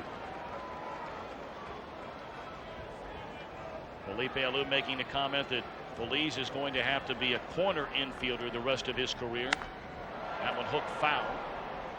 He's a versatile player. He's played in the outfield. He got a number of starts at shortstop early in the year when they were juggling some people due to injuries to Ray Durham and JT Snow. But they're locked into a big contract for 2 more years with Edgardo Alfonso down at third, and they brought JT Snow back again to play first. So Feliz, a guy who, to be quite honest about it, when playing does far more offensive damage than either one of those players, Snow or Alfonso. Doesn't get the starts. He's always been the guy that the Giants think they're going to give a chance to play every day and then doesn't get that opportunity. Odd man out always. Fly ball center field. Patterson's got it. And the runners stay at first and second. 2 gone in the inning.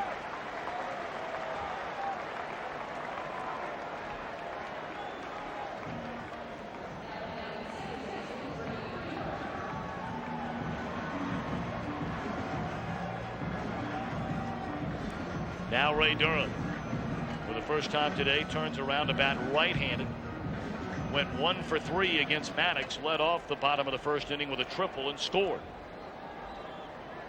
Durham hitting .321 as a right-handed batter. .254 from the other side. Strike 1 from Merker. It was a lot of fun to be in that Cub dugout earlier before the ball game, and you look at the mentality of a relief pitcher like Merker. Him and Glendon Rush doing a good job, the left-handers out of that pen, and how they think the ways they can get into a game. He saw the left-handers, and of course Durham the switch hitter, but then Ledet and Snow. He said, that's my opportunity to get in this ball game, and now you see it realized. He said guys used to joke with him all the time when he was a starter. Steve Bedrosian used to say when he was the long man on the team when they played together, he'd look at Merker during his starts and say, oh, you're pitching today? I guess that means I'm going to be pitching too.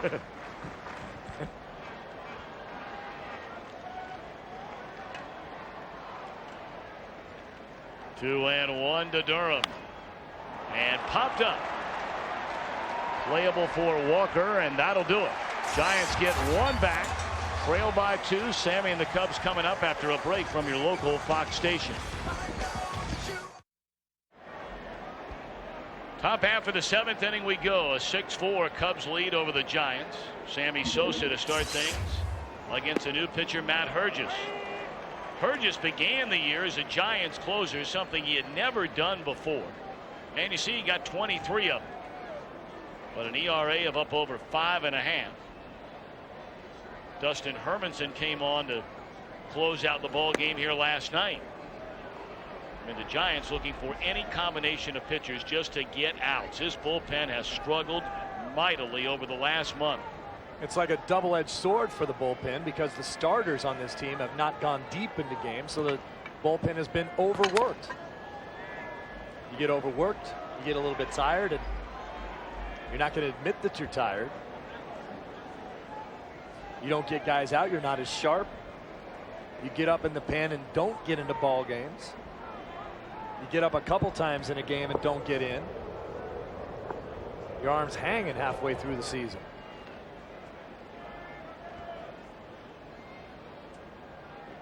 One-two delivery. And a fastball is on the outside corner. Strike three called. Sosa has struck out for the third time today.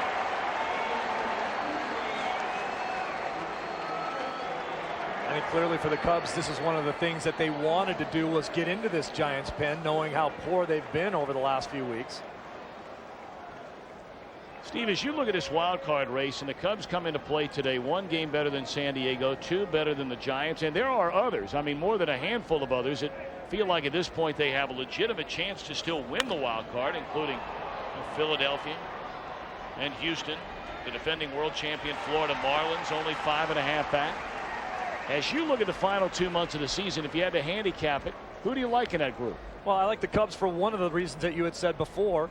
All of a sudden they're healthy and ready to play again, and they played 20 of their last 32 ball games against teams like Pittsburgh, Milwaukee, Cincinnati, teams that they should be beaten up on. Montreal, another one of those clubs where they have to beat those clubs if they think they're going to be a playoff team. Of course, as Cub fans know, Cincinnati and Milwaukee have played the Cubs very, very tough this season. And Milwaukee's certainly a much improved team over the Milwaukee teams that we've seen in the past, but those are teams that you have to beat. But if you're San Diego and the Giants, I mean, you're talking about having to face one another for at least a couple of more series. You have to face the Dodgers a couple of more series. You have to play Colorado. Now, in their ballpark, they can be tough to handle. And then, of course, even if you run into Arizona, the worst team in the league, if you happen to catch them like the Marlins did this week, where they've got Randy Johnson and Brandon Webb going in a series, that's no trip to the beach or the desert. Yeah. 1-1 pitch. Swing and a miss. Of course, the Cubs are already finished with the St. Louis Cardinals. They are already finished except for one more set against Houston, which will come later this month. They still have a trip against the Florida Marlins.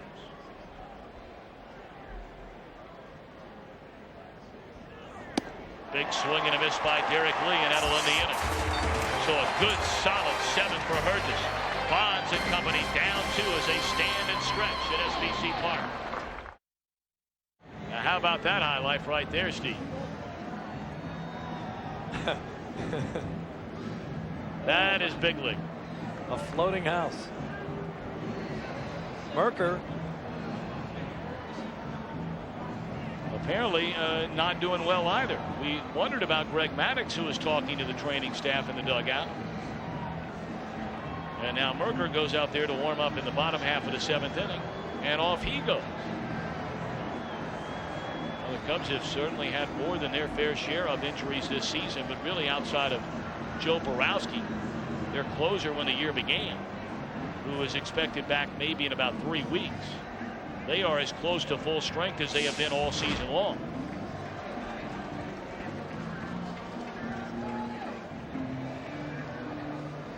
I don't know if Merker was pointing to his lower back, like maybe he's got a back spasm there, or what was wrong with him. At any rate, now Remlinger will come in to face the left-handers. Hey, Jim Belushi at the game. Now wait a minute. Belushi's always been a hardcore Chicago guy. Yeah, and he's got an orange shirt on. And a black cap. I don't know. I can't tell what it says on that cap. Gotta think that he came to see Maddux win his 300th game. Many in attendance came to see Greg Maddux today, who broke in with the Cubs after being a 2nd-round pick 19 years in the major leagues. We told you the all-time record of winning 15 or more in 16 consecutive seasons. Back-to-back 20-win seasons. His last year with the Cubs, his first year with Atlanta. He's won 4 Cy Young Awards. And now Belushi's being told he's on the tube. He's always on the tube. According to Jim, is his show. And his friend right now is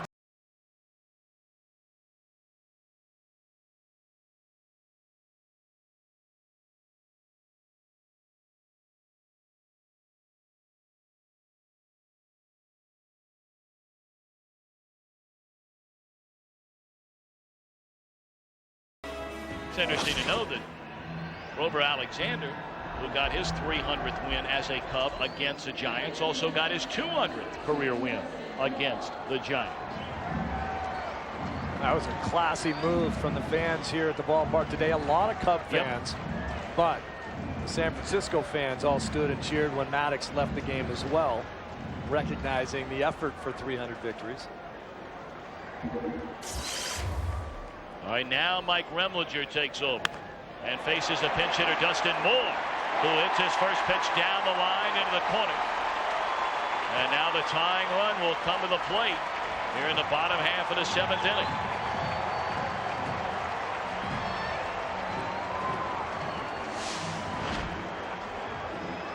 You know, the Cub bullpen has had its ups and downs this season as well. Borowski began the year as a closer. They tried LaTroy Hawkins out there. They've been waiting on Kyle Farnsworth to blossom into a closer for a number of years now. That hasn't happened. They have some great arms out there, and when healthy, you like the names and you like the stuff. But it has been a very, very inconsistent group. As you mentioned, some guys pitching out of the role that they want to be in. Borowski been down with an injury. JT Snow pops it up, and Baco having to battle the bright sunshine behind him for the first out of the inning.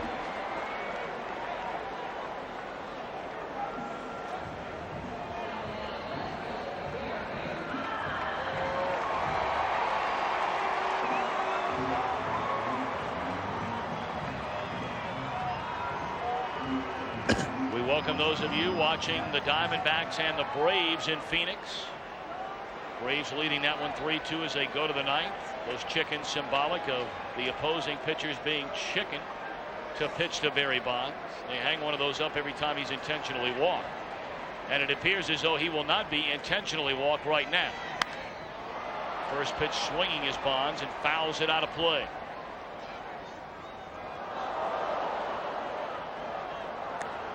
Bonds 6 of 17 in his career against Mike Remlinger. Of the 6 hits, 4 of them are home runs.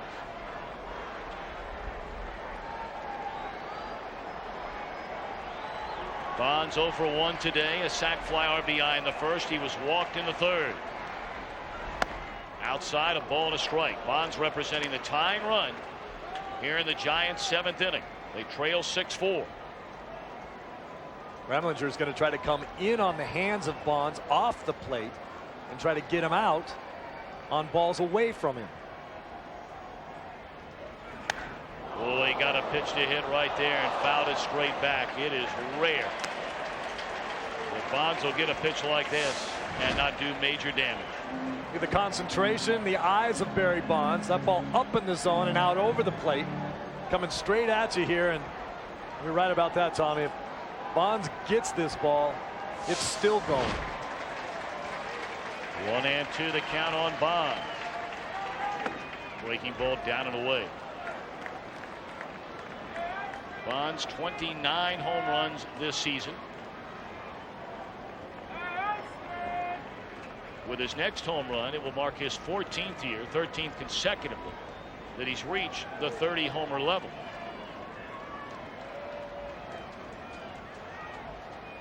Two-two pitch coming. In the air, deep right center field, but it will stay in the park. Patterson runs it down. And on his way to third and stopping right there is Dustin Moore. 2 away in the inning. Bonds 0 for 2. That's another classic example right there of Bonds hitting that deep fly ball as he did in his first at bat. He got the sacrifice fly with a man on third. But both ball clubs today have done a poor job of moving runners over. There's the ball that Bonds hits. If JT Snow was able to get more to third base with the out that he used up, this is a sacrifice fly. And you're looking at another run for the Giants.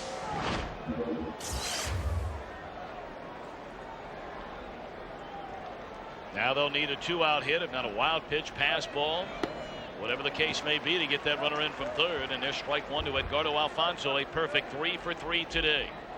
A double in the first down the left field line, knocked in a run with a single to right in the third. Had an infield hit in the sixth.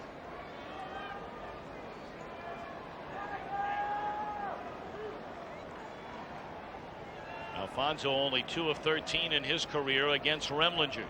0-1. Down and away.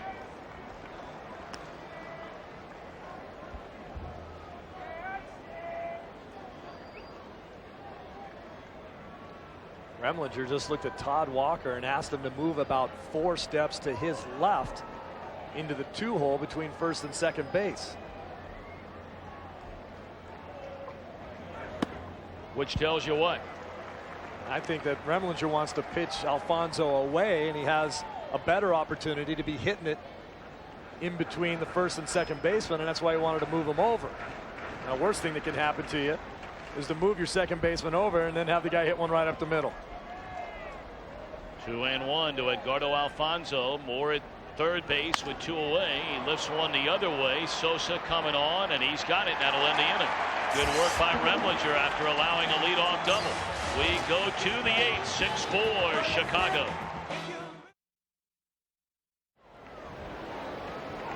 Top of the 8th inning, and Matt Herges starting his second inning of work. He had a 1-2-3 7th inning. Third pitcher used today by Felipe Alou. Dustin Moore remains in the game to play right field for Ricky Leday. Todd Walker, Paul Bacco, and then we'll see. Pitcher spot due up third in the inning. And the Cubs have Kyle Farnsworth throwing in their bullpen.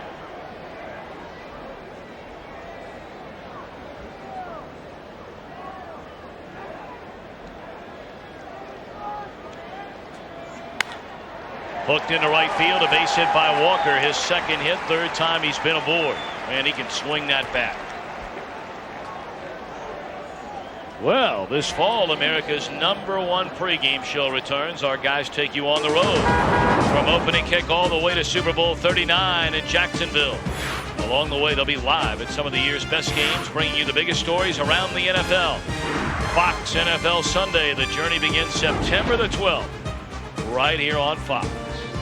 Jimmy Johnson, Terry Bradshaw, Howie Long, and our main man, James Brown.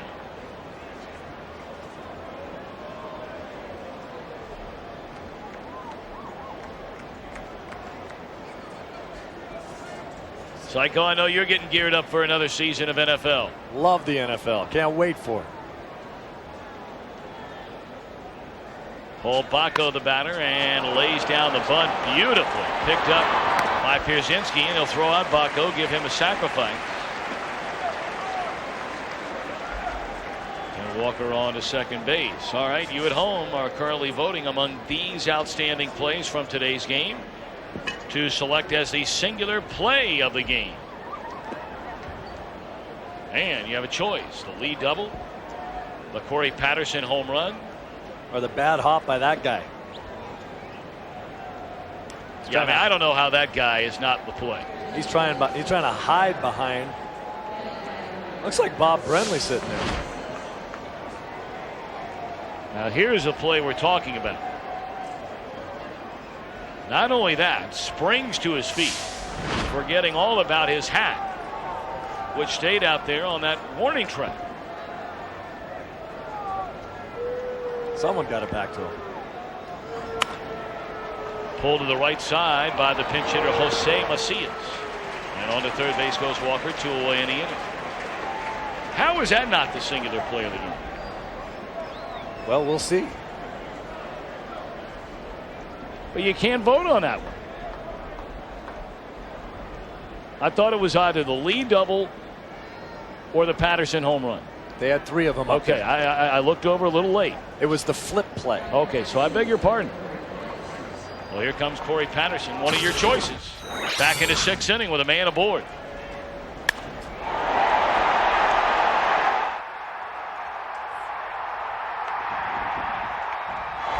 Fans here in San Francisco don't like it when they see opposing players hit the splashdown home runs. Nope.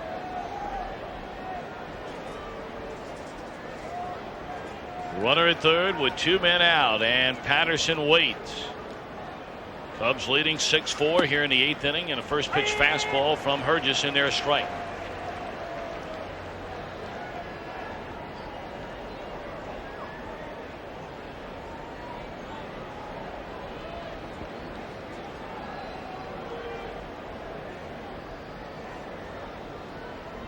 Oh, and 1 to Patterson.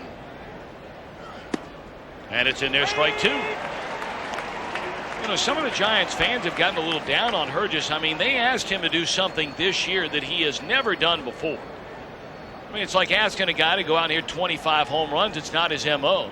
Maybe he tries to hit 20 and strikes out 150 times, and then you're wearing him out. Hergis is a very dependable guy and always has been in the 6th, 7th, 8th inning. And at good moments as a closer. He's had some bad moments too, but a lot more good than bad. He did have the 23 saves on the season, but you know, people will talk about getting 3 outs in the 7th inning is a little different than getting 3 outs in the 9th inning. I've always said I think you do have to have a guy that you can count on in the closer's role. But the save stat itself is the most overrated stat in all of baseball as far as I'm concerned.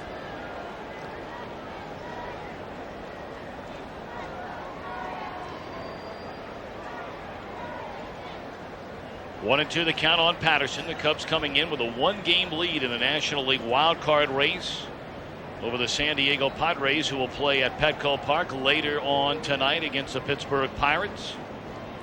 Got a strong outing from Jake Peavy in a 13-win last night. Swing and a miss by Patterson. That'll end the inning. So here come the Giants. Bottom of the 8th inning. Pierzynski, Grissom, Cruz down 2. Giants bat here in the home half of the 8th inning, trailing the Cubs 6-4. Greg Maddux left after 5 innings. He allowed 7 hits and 4 earned runs. We don't know if Maddux left because of injury or not, but he is in line to still get his 300th career win if the bullpen can get the final 6 outs. And now the 4th reliever to follow Maddux, flame-throwing Kyle Farnsworth.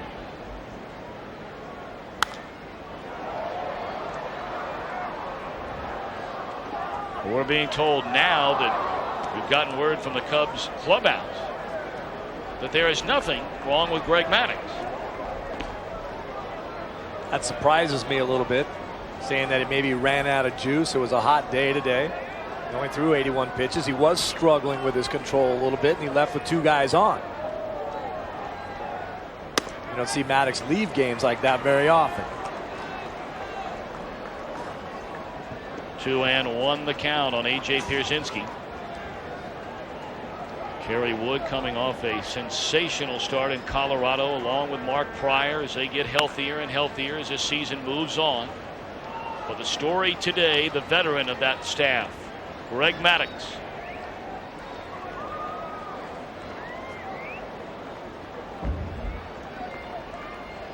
If the bullpen can close it out, Maddux becomes the 22nd pitcher in Major League history to get to 300 wins.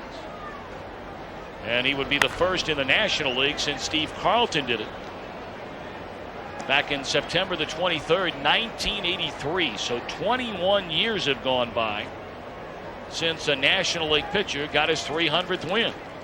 No damage down there that time. The ball dude made the play that time. I think he's got it all figured out. Wait till the ball stops rolling and then go pick it up. And hit on the leg is Pierzynski.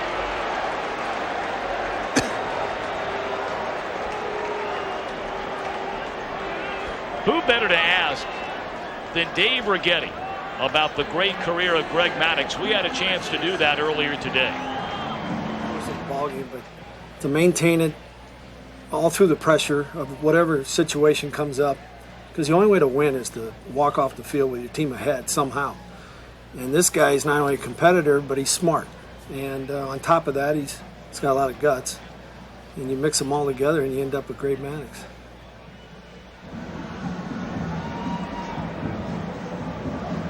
Competitiveness, the ability to pitch. And that's what he does. I mean, to me, you talk about the true definition of a pitcher, and that's what Maddux is. There you go. There's a nice uniform right there. Steve, I thought you made a great point earlier, though, and it's something you and I have been talking about for a number of years now. But I mean, Maddux is, and along with Roger Clemens, guys who win and win and win consistently forever outside of having good health. When they go out there with less than their best, and you heard Dave Righetti say it, you find somehow, some way to walk off the field with your team ahead and get the win. Because most pitchers will tell you that over a season, maybe 33, 34, stretch maybe to 35 starts, especially now with 5-man rotations, that maybe on a handful of those starts are you going to have your best stuff. It's what you're able to do with all those other starts that separates the big winners from the middle of the road pitchers. And I think that, to me, the two most important things as to why I don't think we'll see any more 300-game winners, with maybe the exception of Tom Glavine, is two factors: money and 5-man rotations. Base hit center field, so the Giants trying to get back in it against Kyle Farnsworth. Something we talked about a little while ago with Farnsworth. They just feel like they can't count on him yet. And now he's in trouble with 2 on and nobody out. He can throw the ball through the wall, but any major league hitter can hit that fastball right there when it comes right down the middle. And Grissom isn't missing too many fastballs right out over the plate. AJ still feeling it after getting drilled by Farnsworth. You get hit by Farnsworth, you might feel it on September the 7th, not on August 7th. AJ going to leave. Yorvit Torrealba, the backup to Pierzynski, will come on and run for him and stay in the game again. And now the Cub bullpen springs to life. Glendon Rush. Boy, what a job he's done for the Cubs this season. As a starter, now as a reliever. They picked him up off the scrap heap. Once again, now you have to wonder what situation the Dodgers or the Giants are going to put you in right now. Whether Davy Cruz is up there to drop a bunt down. You're down by 2 runs in this ball game. We've seen many squandered opportunities in this ball game from both teams that have they've had guys in scoring position and not moved them over. He does bunt and will move him over. Farnsworth plants, throws, got it. Good job by Cruz. So on to third goes Torrealba, and the tying run is Grissom into scoring position. Check out how the defense worked here. Farnsworth gets off the mound like a cat. Great athlete. Almost stumbles here and then plants, throws a strike to first base. That's a difficult play to make. Davy Cruz puts that ball in a perfect position.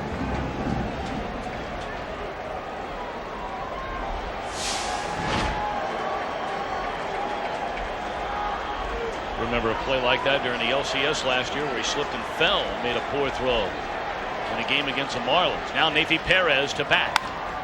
And first pitch swinging, pops it up. Second baseman Walker able to get it. Huge out for Farnsworth and the Cubs. And the crowd booing as Perez chased a pitch out of the strike zone.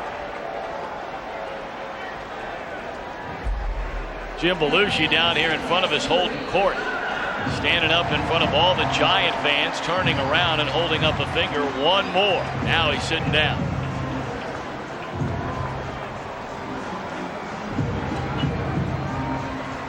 That's a brave man. I was going to say, one of these Giants fans might take a shot at knocking that grin right off his face. Now Ray Durham tying run at second. Ball 1 sails away. common theme in this ball game today is the fact that guys have not gotten runners over and gotten them in as consistently as they should have in today's ball game on both sides. But the one thing the Giants have done in the past better than a lot of clubs, especially in the National League West, is come up with the huge hits when they need them. Breaking ball in there, a strike to Durham. 1 of 4 in the game. He tripled in the first inning to right center field off Maddox and scored the first run of the afternoon. Torrey Alba at third, Grissom the tying run at second.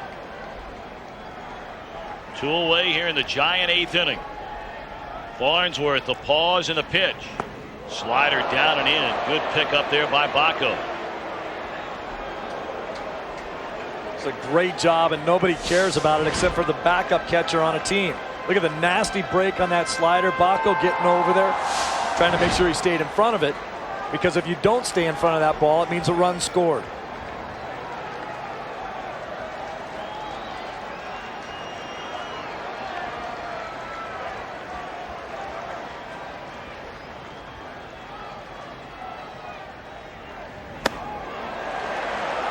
Three balls and a strike to Durham. This is where I think Farnsworth gets himself out of sync. He's a guy that throws 97, 98, 100 miles an hour, and at times he can fall in love with the breaking ball. He threw a couple breaking balls there, then gets out of sync with his fastball, lets that one ride up and away. Now you're in trouble. You have to throw a fastball to a guy that can put a good swing on a 97 mile an hour fastball, and that's Durham.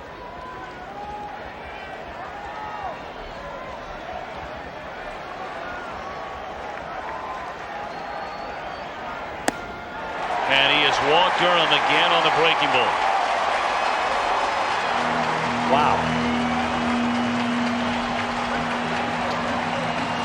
And I think here comes Larry Rothschild, and I think that's exactly what he's going to tell Farnsworth right here and say, hey, you've got a great fastball, use it.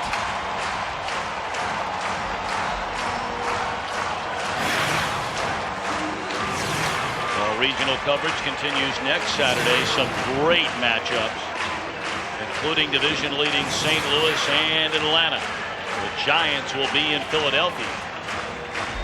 The Yankees and Seattle, along with the Cubs and the Dodgers from Wrigley Field.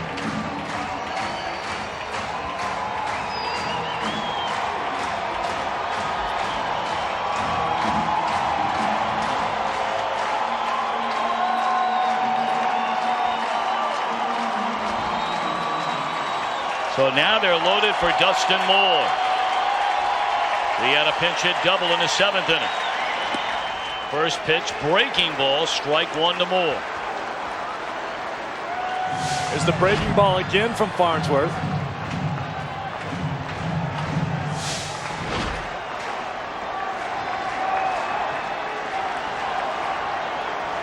If you're a pitcher, it's not like you can just sit there and live on one pitch. He throws out a lot.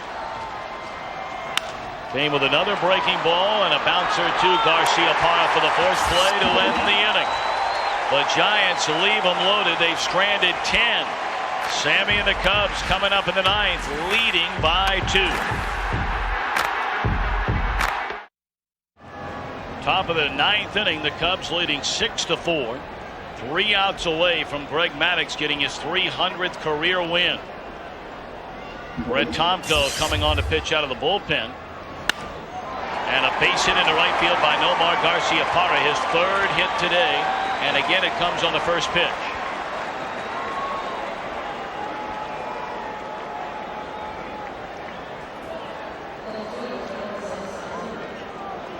Tomko this season has pitched exclusively as a member of the Giants rotation. See the numbers.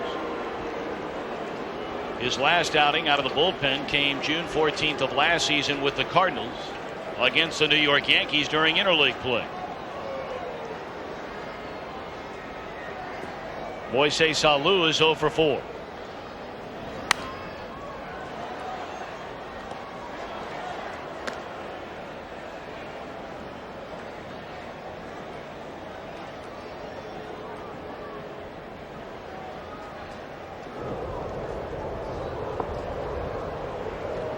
Troy Hawkins down in the bullpen, getting ready to close things out.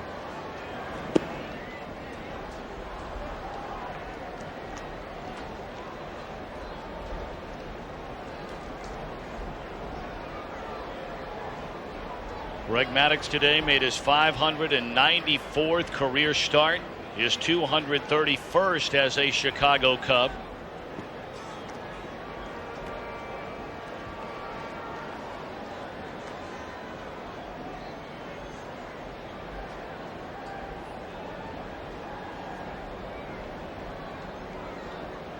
One and one to Alou. Tom Coe again will throw over to first. Garciaparra got his second stolen base since joining the Cubs. Back in the third inning.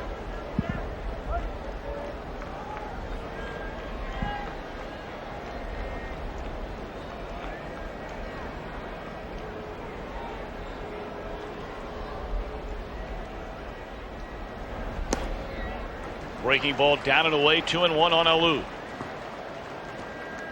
That's the same pitch it. Tyler Walker struck out Alou back in the sixth inning.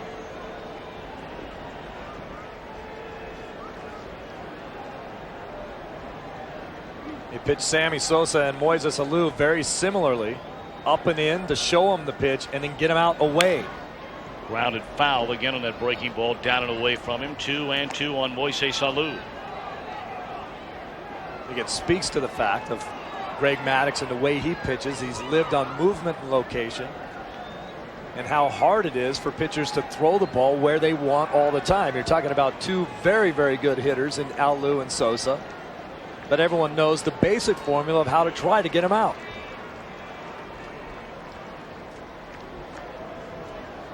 And there's a formula for every batter in baseball. Sure. But there's a reason why guys get hit, and pitchers don't have ERAs at 0.00. They'll make mistakes executing the game plan.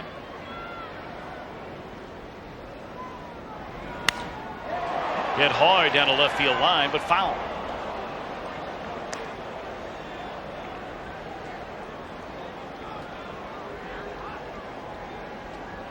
Atlanta has won again, 6-2 final, beating Arizona for a second consecutive night. Braves now 62-47. And they've picked up a half game on second place Philadelphia, now 5 behind the Braves in the National League East.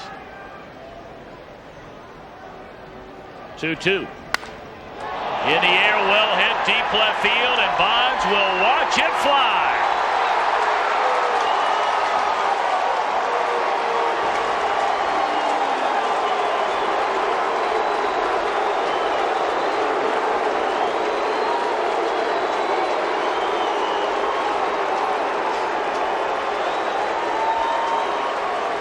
Tommy, almost every time we do a game with the Cubs, Moises Alou hits a home run. Look at a hanging slider right in the middle of the plate. Watch the picture-perfect swing from Moises Alou with the balance.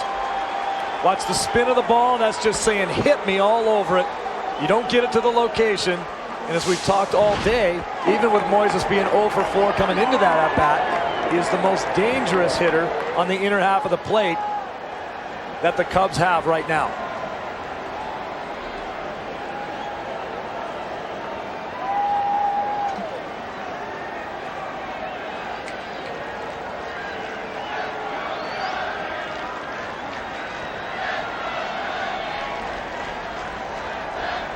This giant bullpen. Matt Hurd just gave him 2 outstanding innings today, allowing only 1 hit, striking out 3. But you heard a lot of the crowd here at SBC Park booing. Yes, some Cub fans were chanting Alou, which made it sound like more boos. But if the Giants are going to seriously contend in this wild card over the final 2 months of the season, I know all their fans don't need me to tell them. That bullpen had better regroup, and regroup in a hurry.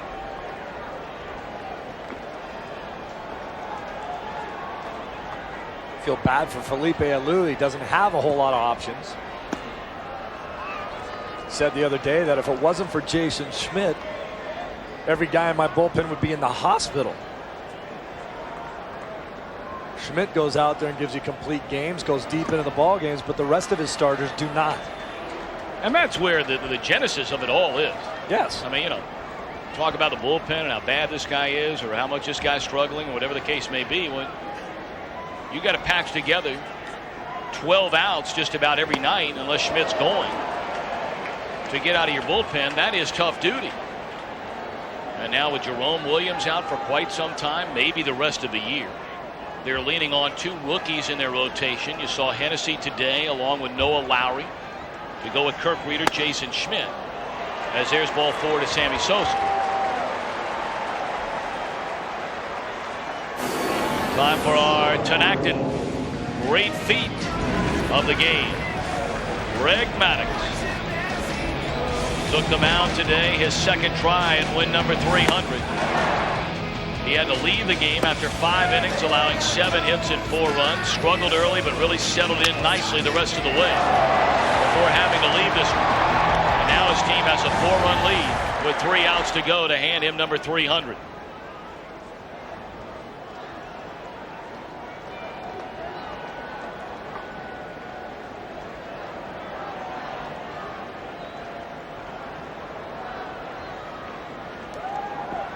Tomko has come on, not yet recorded an out.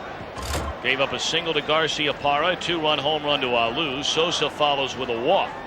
And now Aramis Ramirez, 2 of 4 in the game, a double, a single, a run batted in, 2 scored.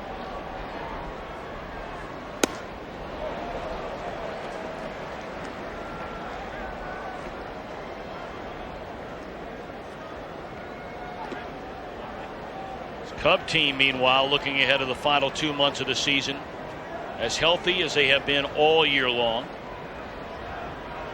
A starting rotation intact for the first time all year long. Now that Wood is healthy again, Pryor has come back, arguably coming off his best outing of the season in Denver earlier in the week, to go with Matt Clement, Greg Maddux, and their most consistent starter all year long, Carlos Zambrano.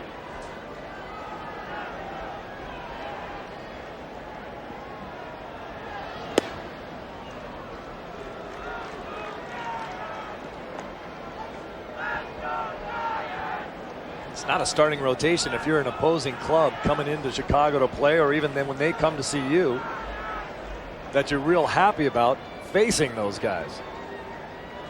There's a lot of pressure on every manager. There's a lot of pressure on every team to win. But many of you aware, certainly those watching back in the state of Illinois, the expectation so high for this Cub team this season, and it's been a rather testy bunch. I mean, there have been stories in the paper where Moises Alou went back and forth with a couple of the team's broadcasters, specifically Steve Stone. There was word that some of the players didn't want the Cub broadcasters traveling on the team charter. That's been in the newspaper. There was a poll taken about that very issue. Should the Cub players worry about that or just worrying about playing? And 92% of them said they ought to be worrying about playing and winning games. That the broadcasters had nothing to do with the team going from 1 back to 14 back. So there is a lot of pressure being felt down in that Cub clubhouse. I mean, it's the first time in a long time this team has been picked not just to win or maybe get in the playoffs. This team picked by many when the season began to win the whole thing. Something an organization has not done since 1908. Now they've done everything they can to try and quiet and dispel all of those stories that are kind of leaking here and leaking there. But when you look at their team now getting healthy again, as this one is on the ground is short, they may turn 2. They will turn 2. Bases wiped clean, 2 away in the inning. Steve, we brought it up earlier. They think they felt pressure now. How about the final 2 months of this season with a favorable schedule? And I think it's safe to say the best team among all the wild card contenders. Cubs have not won a World Series in 95 years. Their brethren on the south side of town in 86. And these Giants, you got to go all the way back to when they played in New York for their last World Series title. There's no question that this is the first time in a long time that this organization is expected to win, like you said. I mean, there were times where the Cubs organization, if they were just competitive and they had a sunny day, they would fill the stadium and everyone would be happy, and it didn't matter if the Cubs won or lost. Those days are gone.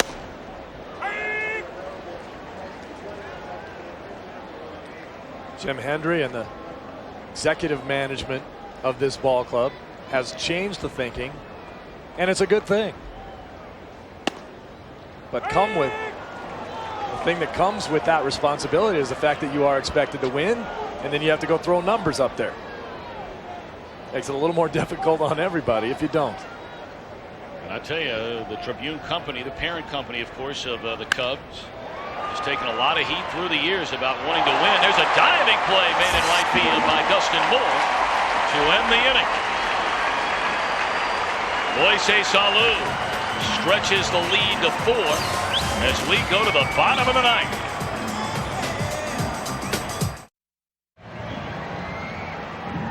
Giants come to bat here in the bottom half of the ninth inning, trailing the Cubs 8-4, and of course the story now. Will Greg Maddux get number 300? First things first, our singular player of the game, as voted by you at home. And what is it? None other than the one we suspected it would be, the bouncing ball and the bouncing fan. Thankfully he's all right. Good going out there. That was indeed our singular wireless play of the game. A whopping 59% say the fan flip will win. And he agrees. He's still explaining about it. Not a safe situation now with a 4-run lead. But LaTroy Hawkins is the Cubs closer.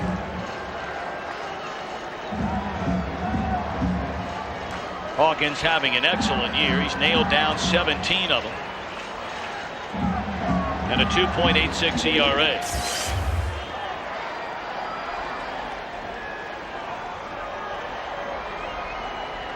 Greg Maddux undoubtedly watching from down in the Cub clubhouse, leaving today after 5 innings. There's strike 1 to JT Snow. Maddux started the 6th inning, allowed an infield hit to Edgardo Alfonzo. Then a little flare by A.J. Brzezinski, and that was it. Dusty Baker came out and got it. He showed you Greg Maddux talking to one of the Cubs trainers after he batted in the top of that 5th inning, put down a sacrifice. But the word from the Cub clubhouse is no problem. Maddux is tired.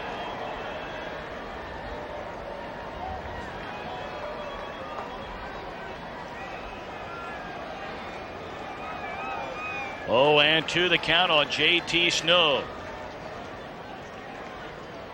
And Hawkins pauses and delivers. Pulled down the right field line. Foul.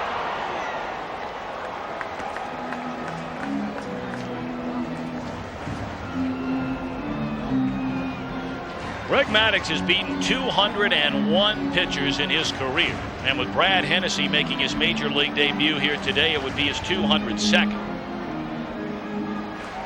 Technically, it's listed that Greg Maddux made his major league debut on September the 2nd, 1986, in the Cubs-Astros game at Wrigley Field. But he actually made his debut the following day. There's a swing and a miss. The following day was a completion of the previous day's suspended game. They suspended that game in the bottom of the 14th inning with a score tied at 4. That is pre-lights at Wrigley Field. Maddux entered the game in the bottom of the 17th inning as a pinch runner for Jody Davis. He remained in the game, worked 1 inning of relief. And we told you he got his first win on September the 7th, 86, in a complete game 11-3 victory in Cincinnati. Barry Bonds looks at strike 1. Maddux will be the first guy to tell you that all that matters to him is the team winning. Look no further than his last start, his first try at 300 wins. When he left in a tie game, could have stayed in the game. The team wound up getting runs in the bottom of the inning. Had he stayed in the top of the 7th, he would have won the game. But he felt he was gassed, and when asked about it, he said, "It's not doing my team any good." And we're in a pennant race right now trying to get in the playoffs.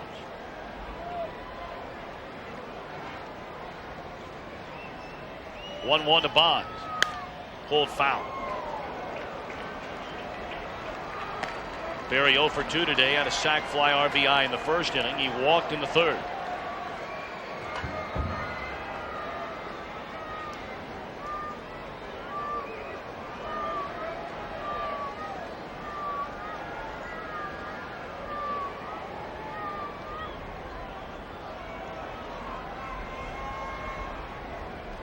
One and 2 to Bonds with 1 away here in the bottom of the 9th inning. The Cubs with an 8-4 lead.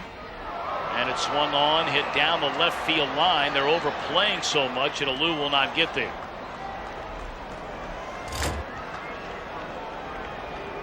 Well, you look at the company that Greg Maddux is going to join. Cy Young, a record that will never be broken, 511 wins, and you start filtering down for the all-time list in most wins. Great Warren Spahn with 363. There are many out there that believe that Maddux, in many ways, pitches a lot like Spahn.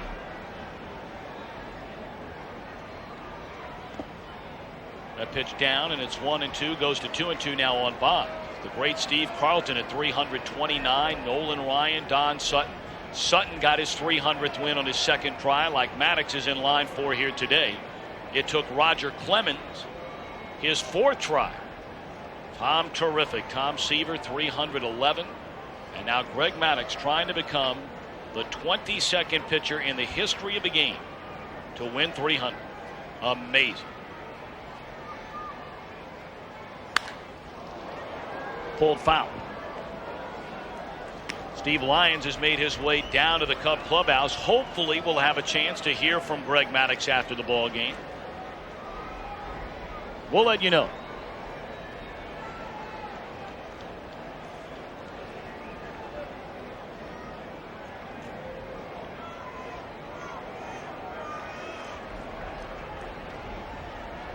Two and two to Bonds. LaTroy Hawkins a pause in the pitch. Popped up. Baco will come over near the stands, and he runs out of room.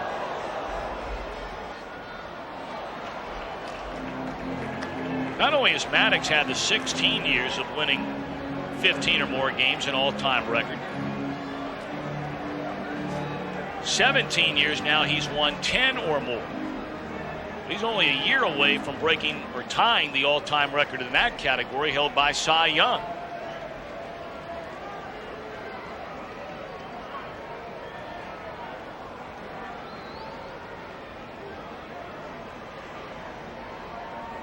Two to Bonds. Pulled fair down the right field line into the corner. And the ball touched by a fan, so Bonds will be awarded second base with a ground rule double. Told you Maddux would be the first National League pitcher to get 300 wins since the great Steve Carlton with the Phillies. Got his 300 September the 23rd, 83. The Phillies in St. Louis. Lefty. Number 2 strikeout pitcher in the history of baseball, Steve Carlton. Before being passed this year by Roger Clemens, Randy Johnson will pass both of them before his career is over. Maddux never known as a power guy, but he has a pile of strikeouts in his career as well.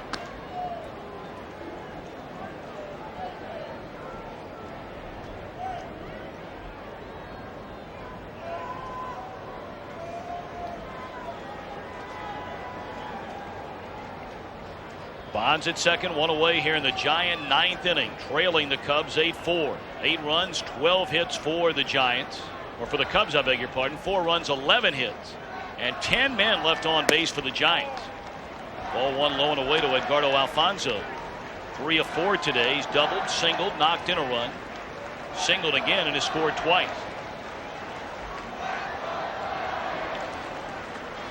Told you Maddux never thought of as a dominant kind of pitcher, but he ranks 13th on the all-time strikeout list. He's closing in on 2,900. There's a fly ball to right, caught by Sosa, and now the Giants are down to their final out, and we are 1 out away from Greg Maddux getting his 300th win, and many in the stands are sensing that now, even those perhaps that root for the Giants.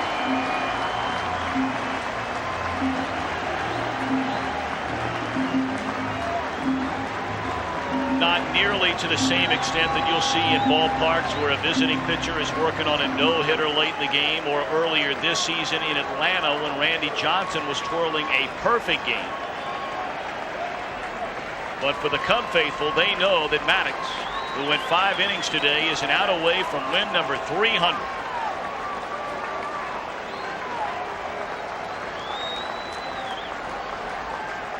Yorvi Torrealba looks at ball one away.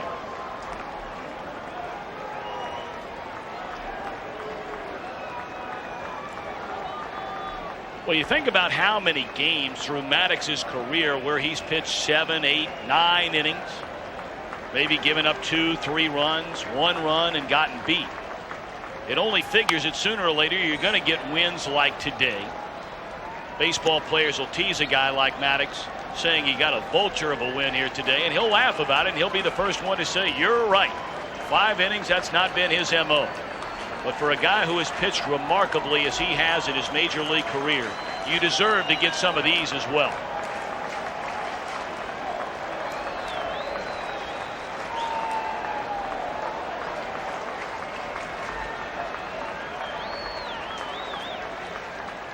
One to Torrealba. Fastball high from LaTroy Hawkins. Greg Maddux today threw 82 pitches officially, 52 of them for strikes. He allowed a run on 2 hits in the first inning. He gave up 2 runs and 3 hits in the third, then went on a run through the 4th and 5th innings where he retired 7 in a row before allowing the back-to-back hits and eventually a run in the 6th inning. Fouled back out of play.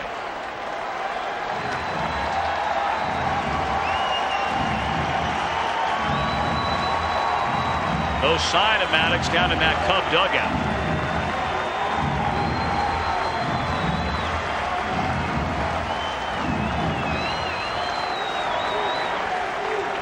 Maddux has not only been one of the great pitchers of all time, he's been one of the great teammates of all time. And every guy that has ever played for him or against him rooting for him now to get number 300. 2-2 pitch. Fouled away.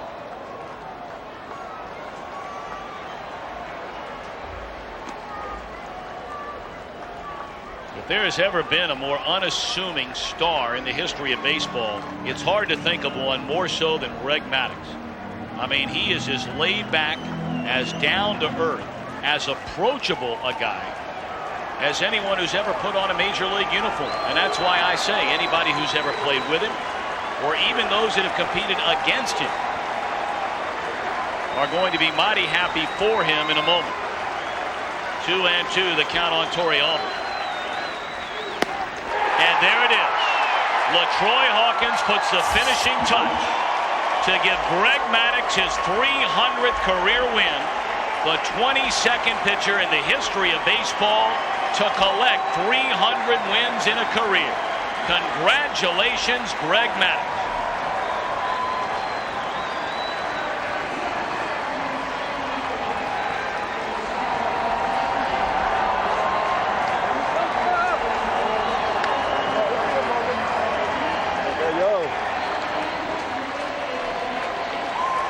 Greg Maddux, originally drafted by the Chicago Cubs, left after winning a Cy Young Award to go to Atlanta. Signed a contract to return to Chicago during the offseason. Gets his 11th win of the season and, more importantly, the 300th of his major league career.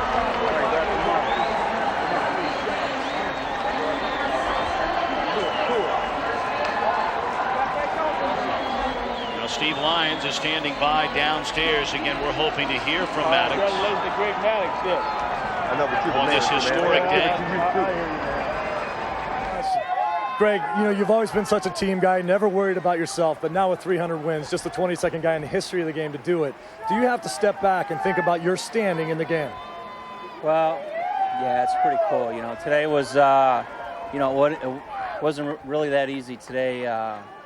You know, my teammates really picked me up big time. I know, 6 runs. Everybody in the bullpen pitched. All the relievers that have been there all year got a chance to pitch today. And, you got to have a lot of help along the way to kind of get something like that. Have you proved anything to the game of baseball, being a guy who's relied on pinpoint control and movement, rather than a guy that's had a 95-mile-an-hour fastball, that you can pitch and pitch with success that way? Well, I've always believed that if you can locate your fastball and change speeds, you can get just about anybody out. And, it's kind of hard to hear, man. Yeah, no question. Well, hey, let's cheering for you. 1987, you're 6-14. Do you ever believe at this time, at this day, you're standing here with 300 wins after that season? Oh, no, not for a second. I was just hoping I didn't have to go back to Iowa back then. I think, first year was tough, and, you try to learn and get a little bit better each year, and just try to do that, for the last 15, 16 years. And you've done it. Hey, congratulations. Well, thank you. All right. Hey, Jeannie and Kevin, maybe the last member of the 300 Club, the 22nd member in the history of the game. Let's go back to you guys in the studio.